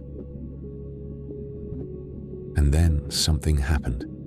Something so fast, so total, that the seafloor changed color. Today, they're the ocean's apex predator. Back then, they were prey. When you picture a shark, you are seeing the end of a story, not its beginning. Sleek body, triangular dorsal fin, barely a flick of the tail as it slices through water. A jaw that acts like a conveyor belt of teeth, each row waiting to replace the last. There is a sense of inevitability to it, as if the ocean was always working toward this shape, as if everything that came before was just rehearsal. But in the Devonian, when placoderms like Dunkleosteus ruled the reefs, sharks were the experiment on the wrong side of the power curve. They shared the same water, but not the same status. Take away the modern mythology and rebuild a shark from the Devonian fossil record, and what you get is something leaner, lighter, more tentative. It has a skeleton made almost entirely of cartilage, not bone. That makes it flexible, fast-growing, and more buoyant than its heavily armored neighbors. It is wrapped in skin that feels like sandpaper, a layer of tiny hard denticles that reduce drag and protect against minor abrasions. It has fins set out like control surfaces on a fighter jet, paired pectorals for lift and asymmetrical tail for thrust, smaller pelvic and dorsal fins for stability. In profile, it already looks shark-like. But in this world, that outline does not announce supremacy. It announces a gamble. The placoderms around it have chosen fortification, a fortress with a tail. Their heads and shoulders are locked inside, overlapping plates, bone turned into a shield, and a ramming prow. Their jaws are hinged blades. They do not turn quickly. They do not accelerate for long. But when they connect, they end the conversation. The shark has chosen something else, traded fortification for agility and endurance. A cartilage skeleton means it can twist its body in ways an armored fish cannot. It can bend sharply at the midsection, whip its tail in tighter arcs, execute sudden banking turns. It can cruise for longer distances without burning as much energy, because it is not hauling a metal safe around its brain. That choice comes at a price. No cranial armor means no buffer between your vital organs and anything that hits you hard enough. No thick plates around your shoulders means a big placoderm jaw can get purchase on your body without first cracking through centimeters of bone. You are betting your life on not being there when the bite lands. Picture a stretch of Devonian shelf where reef gives way to open water. On one side, near the structure, the water is busy. Placoderms hold positions along ledges. Small bony fish dart in and out of crevices. Ammonoids coil around currents. On the other side, the water thins into a dim green corridor, less cover but more room to move. That corridor is shark territory. Here, being built like a torpedo matters. If you are a shark, you can angle your body slightly. Engage your tail and cross rock-free water in a smooth, sustained glide. You can patrol a wider range in search of food-tracking scent plumes from carrion or the faint electrical signatures of hidden prey. You can vanish into distance in seconds when something heavier drifts too close to your comfort zone. A shark, sleek and swift, might outmaneuver a placoderm in open water, darting just beyond the swing of those shearing jaws, staying out of the arc of the armoured head, waiting for a moment when the bigger fish presents a vulnerable angle. But in a head-on, clash near a reef where turning space is limited, and the first clean hit decides everything, the heavily armoured fish can withstand blows that would cripple a more lightly built animal. Imagine the scene from above. A medium-sized placoderm moves along the reef edge, its plates catching glints of filtered light. A shark shadows it at a respectful distance, looking for scraps. The placoderm lunges, crushing a smaller fish against the coral, tearing it apart with a few decisive bites. Bits of flesh and shattered bone drift out in the plume. The shark's strategy is simple. It cuts in at the fringe, not toward the head, never toward the head, but toward the wash of leftovers. It darts in, grabs a fragment, and veers away in a tight curve, tail beating hard body, bending more than a plated fish ever could. If the placoderm reacts and swings its front half toward the movement by the time its jaws close, the shark is already gone. This is what it means in this ocean, for sharks to be prey. They are not helpless. They are not low on the food chain, but they are living in a world built around something bigger and stronger, and their advantages are tuned to survival at the margins rather than control of the center. In today's, ocean sharks rule. In this one, sharks were the prey. That reversal hook is not just a clever line. It forces you to reframe everything you think you know about inevitability. The shark body plan feels perfect now, because the competitors that once beat it head-on are gone.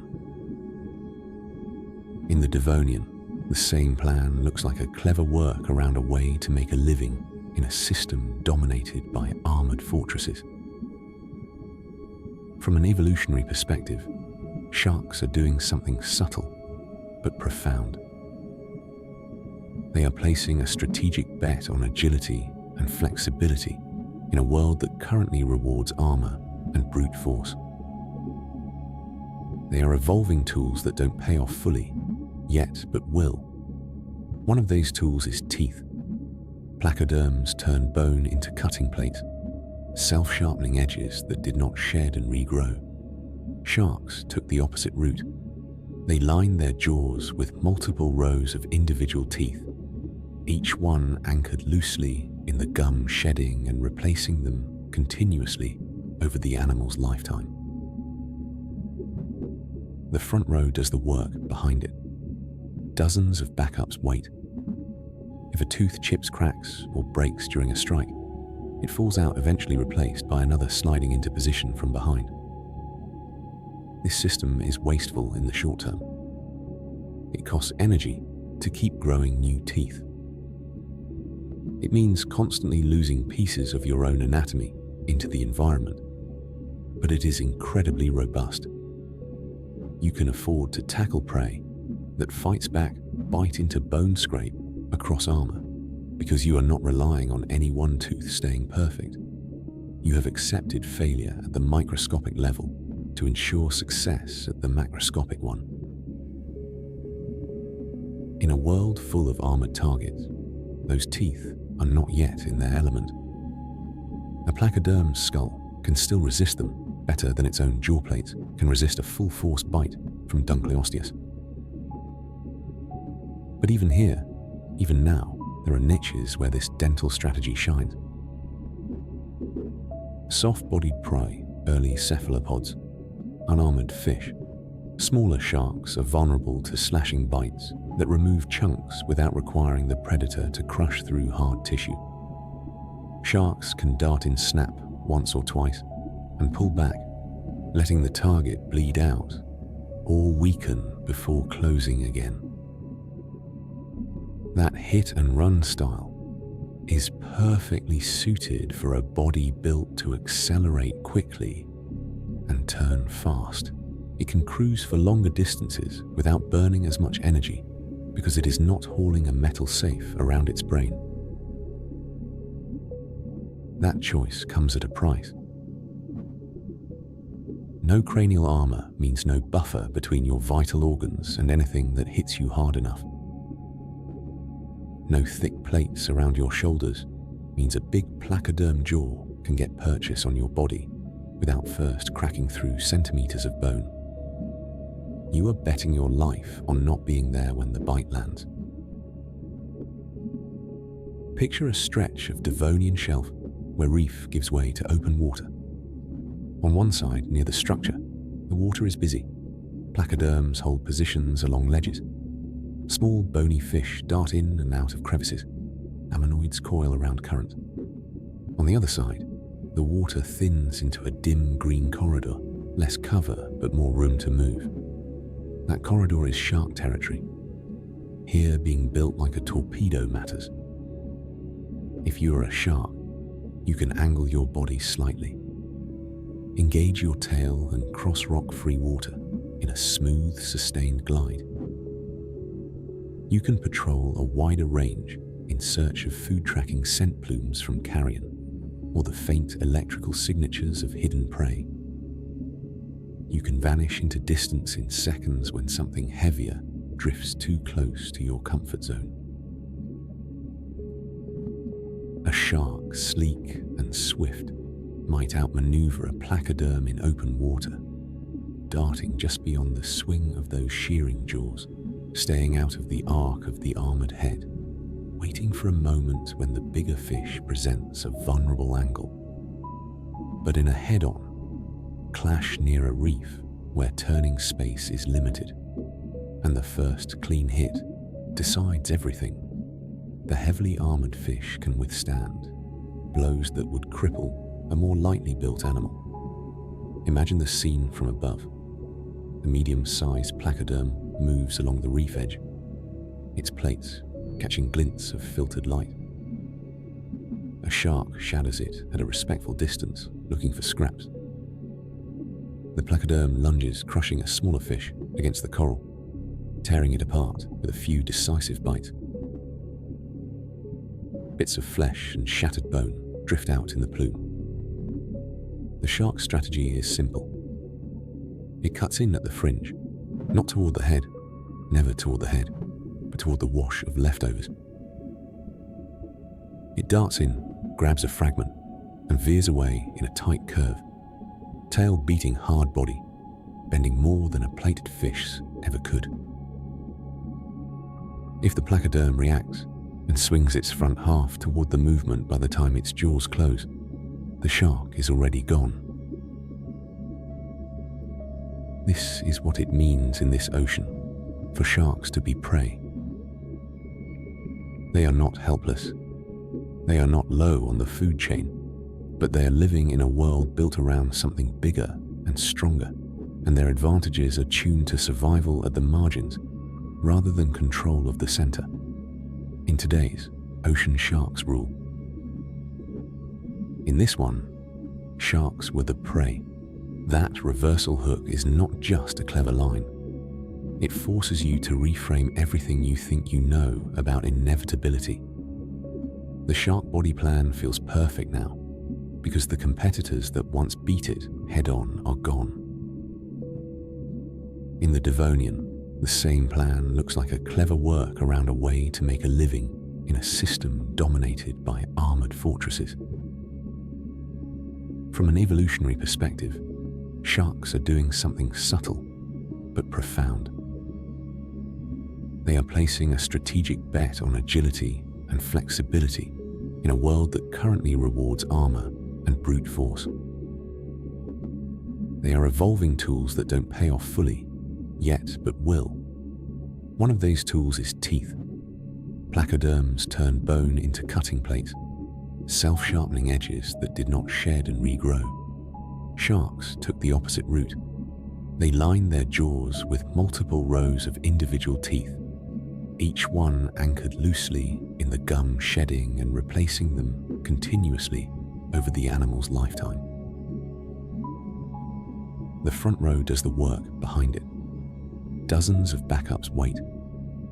If a tooth chips, cracks, or breaks during a strike, it falls out, eventually replaced by another sliding into position from behind.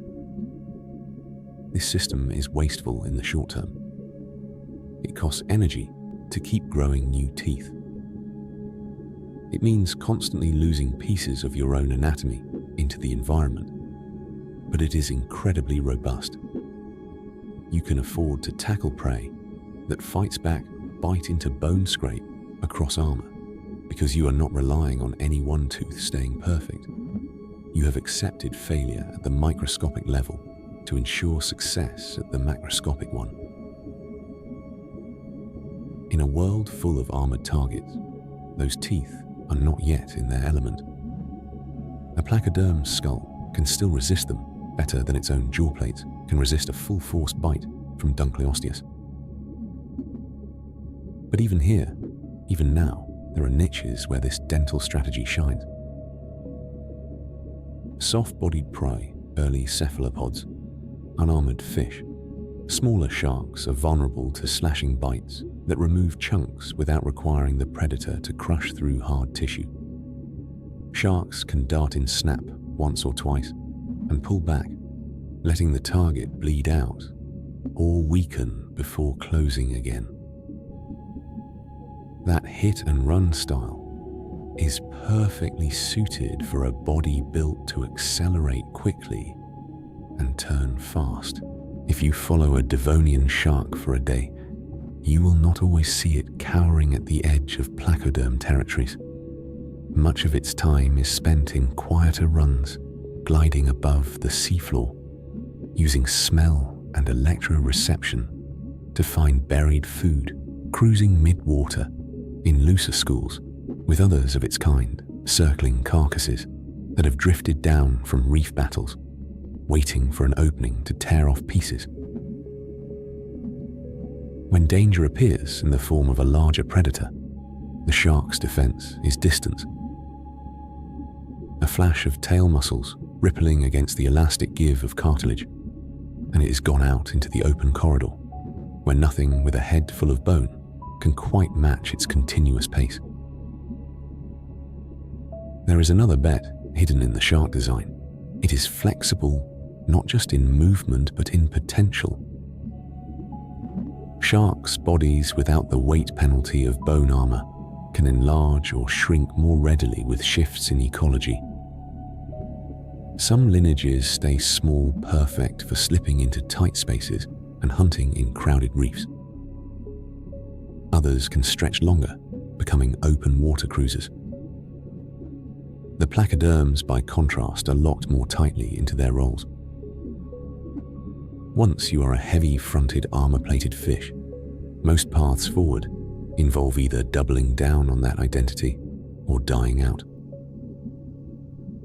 From the perspective of the episodes, Macrohook's Segment 5 is the long hinge. We have already seen the size escalation reach its peak in Dunkleosteus. We have already felt the reversal hook play out in direct confrontations, where sharks are clearly on the back foot. We have already been warned by the doom foreshadow that every placoderm line will eventually vanish, leaving no descendants, just a geological full stop. In the first sharks, you can see the next act of that story, assembling itself quietly. The shark placed a bet on agility. The placoderm placed a bet on armor. Only one of those bets would pay off. It will not pay off tonight, not in the Devonian sequences of this episode, not while reefs are still crowded with bone-tanked fish, shearing plates freshened on every bite. Not while Dunkleosteus is still cruising the mid-depths, turning sharks into meat with casual efficiency, but farther ahead on the other side of disaster, in a world redesigned by extinction. The agile design will be the one that fits the new rules better. If you freeze the Devonian Ocean in your mind right now, you see both futures in the same frame. A 6-meter armoured tyrant dips its head and closes its jaws around a struggling prey animal, plates grinding. A few hundred meters away, a smaller shark slices through the water in an easy arc, unaware that somewhere deep in its cartilage and genes, it carries the blueprint for a lineage that will still be here when all the bone-encased fortresses are only fossils. Today, they're the ocean's apex predator. Back then, they were prey. Every placoderm that ever lived is gone today. Not a single descendant. They simply stopped. When you look back across the last 200 million years of ocean we have just walked through, it is easy to fall in love with the tyrants. Cameroceras drifting like a living spear through an Ordovician reef. Sea scorpions turning mud into traps. Placoderms welding armor to jaws. Dunkleosteus cruising the Devonian like a guillotine with a tail.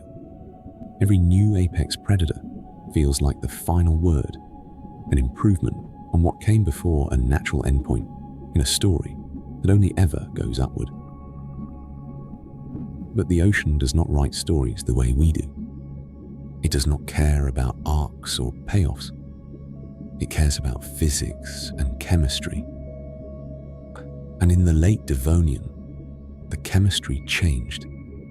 If you could time-lapse the 100 million years leading up to this moment, you would see continents crawling slowly across the globe, slamming together to build mountain ranges, splitting apart again, rerouting currents and rivers. Forests on land would spread. Thicken climb, higher cover, more area. Their roots would dig deeper into rock. Their trunks would pull more carbon dioxide out of the air. Their decaying bodies would wash more nutrients into rivers and finally into the sea. All of that growth is beautiful. All of it is deadly. The Late Devonian Extinction was not a single bang. It came in pulses, waves of environmental stress that hit different regions at different times. Some seas went quiet, while others still teemed only to collapse later in turn. When scientists rid the rock, the story they see is not one of sudden impact, but of drawn-out suffocation.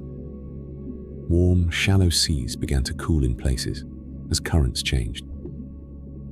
Some basins became stratified, warm water sitting on top of cooler layers, not mixing as readily.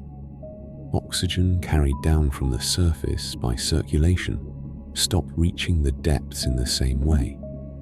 In some regions, bottom waters turned anoxic, depleted of oxygen altogether. Deposits of dark shale from this time tell the tale, sediment laid down in still stagnant water, where almost nothing large could live. Reefs, those ancient Devonian cities, weakened and collapsed, nutrient runoff from the new forests may have triggered algal blooms that, when they died and rotted, burned through what oxygen remained in coastal waters. The carefully built frameworks of stromatoporoids and corals died in place, turning from vibrant architecture into bare skeletons colonized by microbes and soft films of decay. For the giant armoured fish at the top of the food chain, this was not just an aesthetic problem. It was a structural one. A Dunkleosteus-sized predator needs a certain kind of ocean to exist. It needs water with enough oxygen to feed its muscles. It needs food webs rich enough to supply endless prey. It needs reefs and shelf breaks that focus life into predictable corridors, where hunting is efficient. Take away any one of those things, and the number of niches that can support such a body drops. Take away several at once, and the math simply stops working. Placoderms couldn't adapt. Lineage after lineage vanished from the record. Unlike the flexible sharks with their light frames and efficient gills, placoderms were locked into a high-cost lifestyle. Their armor was expensive to build and maintain. Bone is not free. It requires minerals energy time. Shift the ocean toward conditions where those resources are harder to come by, or where metabolic stress increases, and heavy armor becomes less of an advantage and more of a liability. In an anoxic basin, a big active fish is one of the first things to go. You cannot brute force your way through low oxygen. You cannot bite a dead reef back to life. You can be the best designed apex predator evolution has ever produced, and still asphyxiate quietly in water that has nothing personal against you. The extinction pulses of the Late Devonian did not only hit the top. It is important to understand that when reefs collapsed, reef dwellers died with them. When oxygen dropped small fish, invertebrates, plankton all suffered. But what disappears most completely from our perspective are the things large enough to leave obvious fossils. And among those, the armoured tyrants fare worst. Eurypterids, the sea scorpions of the shallows, follow the same path. Their lagoons, once poisonous, only to the incautious become unstable worlds of fluctuating salinity, temperature and oxygen. Plants on land change how rivers feed those systems. Tides and storms churn up sediments differently. As with the placoderms, it is not that no Eurypterid could ever survive any change. It is that the overall pattern of world building is moving away from the set of conditions that made them inevitable. The shallow lagoon world disappears. In the wake of that disappearance, there is not immediate order. There is vacancy.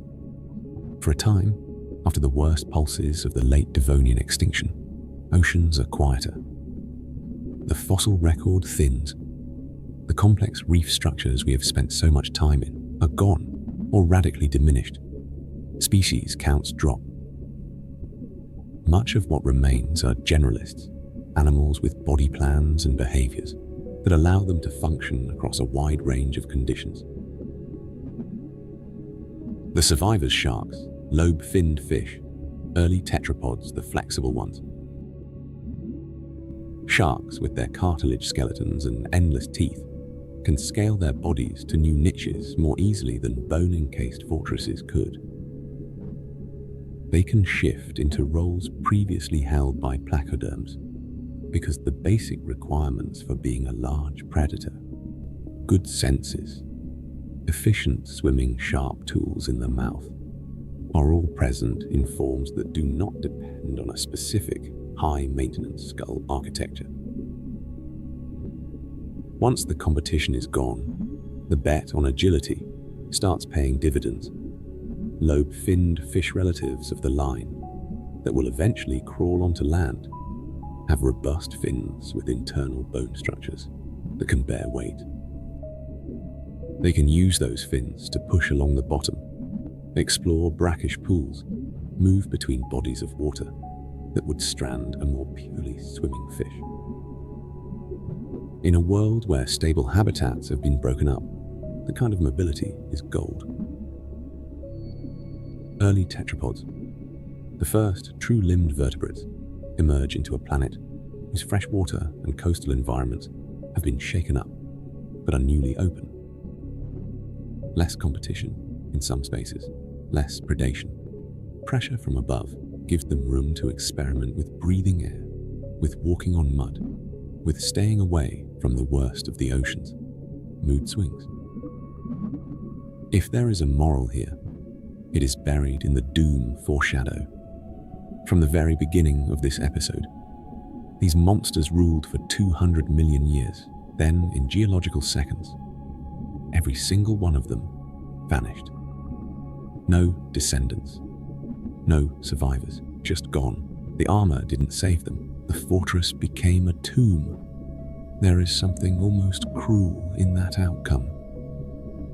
But it is only cruel if you think of evolution as a narrative with heroes and villains, with beginnings that foreshadow specific endings. In reality, it is a process that explores every path it can without foresight, without judgment. Armor was a brilliant answer for hundreds of millions of years, right up until the moment when the question changed, when the seafloor changed color. That was not a metaphor. It was a literal shift from bright carbonate-rich sediments and living reefs to dark organic shales laid down in oxygen-poor waters. If you could stand on a surviving shoreline and look out across some of these seas, you might see more murk than clarity. The brilliant blue-green of well-oxygenated shallows, replaced by heavier tones, algal blooms curdling near river mouths, patches of water that looked normal until you went under and felt the weight of a silent low oxygen layer pressing at your lungs if you had lungs. The macro hooks that frame this whole story close here. The size escalation promise brought you from 2.5-meter sea scorpions to 6-meter armored fish that treated sharks like prey. It made each chapter feel bigger than the last, each new predator eclipsing the previous champion. The reversal hook made you re-evaluate sharks, turning them from automatic apex predators into second-tier players in an older game. They were the ones dodging jaws, not delivering the final blow. The doom foreshadow told you up front that none of it would last. That every monster you met was already a ghost, that their reigns, however long they felt from the inside, ended in geological seconds. Here in the Late Devonian, those promises pay out at once. When the last Dunkleosteus died, he did not know it was the last. There is no awareness at that scale. No final roar, no cinematic, slow fall to the seafloor. Just one more body on the sediment, one more skull that will someday fossilize if conditions happen to allow it. Maybe a shark scavenged its flesh. Maybe bacteria did all the work. Maybe its plates were scattered by currents before they settled. Lineage after lineage vanished from the record. When you look at a modern ocean full of sharks, you are not seeing the victors of a fair fight between equal opponents. You are seeing the line that happened to carry the right combination of traits: light bodies, efficient gills, flexible design, into a world where the rules suddenly punished heavy armor and rewarded adaptability. That is the quiet, persistent lesson of the fall of the tyrants. The things that ruled the ocean for 200 million years are all gone. No descendants, no survivors, just gone. What remains are the ones that could bend. Tonight, ocean starts with hunters, 2.5 meters long. By the end, you met something that made them look small. You watched sharks demoted from lords of the sea to shadows at the edge of armoured giants' territories. You saw those giants disappear, not because anything outfought them, but because the ocean changed the locks on the door they had been guarding. For 200 million years, monsters ruled this ocean. Creatures with no names, no predators, no rivals. And then silence. The armor didn't save them. The fortress became a tomb. For 200 million years, if you could somehow have stood on an impossible platform above the ocean and watched time sped up into a blur, you would have seen only one consistent thing: monsters. Not the monsters of folklore, not dragons lurking at the edges of medieval charts, not serpents falling off the edge of flat maps, but real animals measured in meters and tons, writing their existence into rock by the damage they left behind. Crushed shells, sheared plates, bite marks gouged deep into bone. Whole lineages of prey shaped over and over again by what it took to not be eaten in a world where the wrong shadow overhead meant the end of your story. You watched Cameroceras drift through an Ordovician night, a living spear of shell and muscle arms hanging ready, turning trilobites into fast, efficient calories. You watched sea scorpions flatten themselves into Silurian mud, turning the bottom of the water you might have stood in into a minefield of patient claws. You watched placoderms weld bone around their heads and turn their jaws into self-sharpening tools that cut not just flesh, but armor. You watched Dunkleosteus glide out of the Devonian dark eyes, forward skull like a guillotine biting through solid bone, as if it were little more than cartilage. You watched sharks icons of our age relegated to prey status, demoted by nothing more than timing and context. Tonight's ocean started with hunters, 2.5 meters long. By the end, you met something that made them look small. You saw the reversal that is so easy to forget when you live in the present. In today's, ocean sharks rule. Every detail of popular culture tells you that, from teeth on movie posters to warning signs on beaches. But slip backward in time, and that story flips. Sharks were scraping by at the margins of a world dominated by armor. Their own perfect-looking design was not yet perfect. It was a work in progress, handling whatever opportunities were left over after the bone-plated fortresses had taken their share. In this ocean, sharks were the prey. And through it all, the same quiet threat ran underneath the spectacle like a drumbeat. You cannot quite unhear these monsters ruled for 200 million years. Then, in geological seconds, every single one of them vanished. No descendants, no survivors. Just gone. That is where this episode leaves you. Not with the comfort of continuity, but with the raw fact of erasure. Think about what 200 million years actually means. Our own species as Homo sapiens has existed for maybe 300,000 years. Human civilization, depending on how generously you define it, has been around for 10,000. In the time, Dunkleosteus and its armoured kin ruled the ocean. Entire mountain ranges rose and wore down continents, wandered oceans. You could have compressed the whole of human history into a flicker under a fingernail and still had time, geologically speaking, to repeat it more than 100 times. And at the end of that span, longer than the age of dinosaurs on land, every single placoderm line simply stopped. No modern animal carries a placoderm's genome as its inheritance. There is no living fish you can point to and say, this is what they became. There is only rock fossil skulls and plates and shattered jaws. Imagine the same thing for us. Imagine every bird, every mammal, every reptile, with even a sliver of dinosaur heritage gone instead of transformed. That is the scale of what happened here. For 200 million years, monsters ruled this ocean. Creatures with no names, no predators, no rivals, and then silence.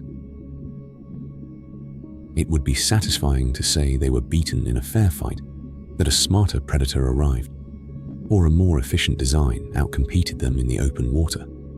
But that is not what the rock says. The rock says the ocean itself turned against them. Reefs collapsed. Oxygen fell. Shallow seas cooled or choked. Shale settled where bright sediment used to lie. Lineage after lineage vanished from the record, the heavy ones going sooner than the light, the inflexible before the flexible. The armor didn't save them. The fortress became a tomb. If there is a hero in this story, it is not any single animal. It is adaptability. It is the ability of certain body plans to survive, not just competition, but changing rules. Sharks, lobe-finned fish, early tetrapods, these are not morally better or more deserving than placoderms or sea scorpions. They just happen to be built in ways that could bend when the world did. You live in the aftershock of that bending. When you see a shark slide past the camera in modern footage, you are looking at the descendant of those early experiments in agility, a survivor of the Devonian, culling an heir to a bet placed when Dunkleosteus still treated its ancestors as meat. When you see a salamander inch along the bottom of a stream, or a lizard basking on a rock, you are seeing echoes of those lobe-finned fish that learn to push themselves through thick oxygen, poor water, testing their weight on fins that were unknowingly becoming legs. You are not separate from this story. You are one of its late chapters. Your own skeleton carries the same basic vertebrate blueprint that placoderms pioneered, and then overbuilt. Skull protecting a brain spine, carrying signals. Ribs cradling organs. Jaws paired at the front of the head, capable of closing with enough force to matter. Your own lungs are modified swim bladders from ancient fish that learned to gulp air when water went sour. Your own limbs are reworked, fins stretched and rotated and multiplied into an architecture that can type on keyboards, build telescopes, launch satellites. The monsters you met tonight are not your ancestors, but they are your older cousins. They show you the range of what the vertebrate design can do, and also what it cannot outlast. Every placoderm that ever lived is gone today. Not a single descendant. They simply stopped. Sit with that for a moment. Not as trivia, not as a cool fact to hold on to about how extreme deep time can be, but as a mirror. Because if there is one more reversal in this story, it is this. We like to think of ourselves as the Dunkleosteus of our age, armored in technology, intelligent apex predators who have bent the world around our needs. When we look at a whale or a shark or a crocodile, we see something that feels ancient and permanent compared to our quick modern instant. From the perspective of deep time, we are none of those things. We are a very recent experiment, a young bet placed on a brain, big enough to model the future, but fragile enough to worry about it. Our cities, our machines, our carbon in the sky, they are all just the latest way. The planet is experimenting with chemistry and energy flow. The Late Devonian did not care that placoderms had ruled for longer than dinosaurs would later. It did not negotiate with them or grant them tenure because of their deep evolutionary resume. The ocean changed. The rules changed. The players that could not adjust vanished. The macro hooks that frame this episode were never really about sea monsters. They were about the structure of stories versus the structure of reality. Size escalation, things get bigger, more impressive, more terrifying, until they don't. Reversal, the predator becomes prey. The apex loses its crown when context shifts. Doom foreshadow the ending is written, long before the characters reach it, even if they never see it coming. You are living in an age defined by chemistry. Again, not in the calcium and oxygen balances of the Devonian, but in the carbon. You are pulling from rock and sky and burying back into the atmosphere at speeds that, no matter how you compare them, feel a lot like geological seconds. The ocean will respond. It always has. Maybe it will do so gently enough that your species and many others can wrestle the system back toward balance.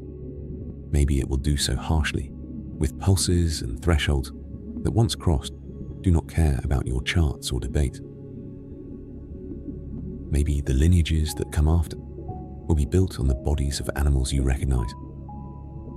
Maybe they will be as alien to you as a sea scorpion would be to a trilobite. What we know from the story you have just walked through is that nothing about dominance is permanent. Nothing about being big, armoured, clever, or terrifying grants you an exemption from physics or chemistry. The armour doesn't save you if the water runs out of oxygen. The fortress becomes a tomb. Tonight, you met the sea monsters that ruled the ancient ocean, the first tyrant squid, the shadows in the Silurian shallows, the armoured age, the guillotine-headed fish that turned sharks into prey, the first sharks gambling on speed, the fall of the tyrants, when the ocean itself rewrote the terms of existence. In the next chapter of this series, we are not just going to watch another monster rise, we are going to watch the entire ocean nearly die. Not a predator, not a war, just chemistry. 96% of all marine species erased in what, from the rock's point of view, was a single geological moment. If the fall of the placoderms made the sea floor change color, the event coming next almost turned the ocean black. Until then, good night, and keep looking up.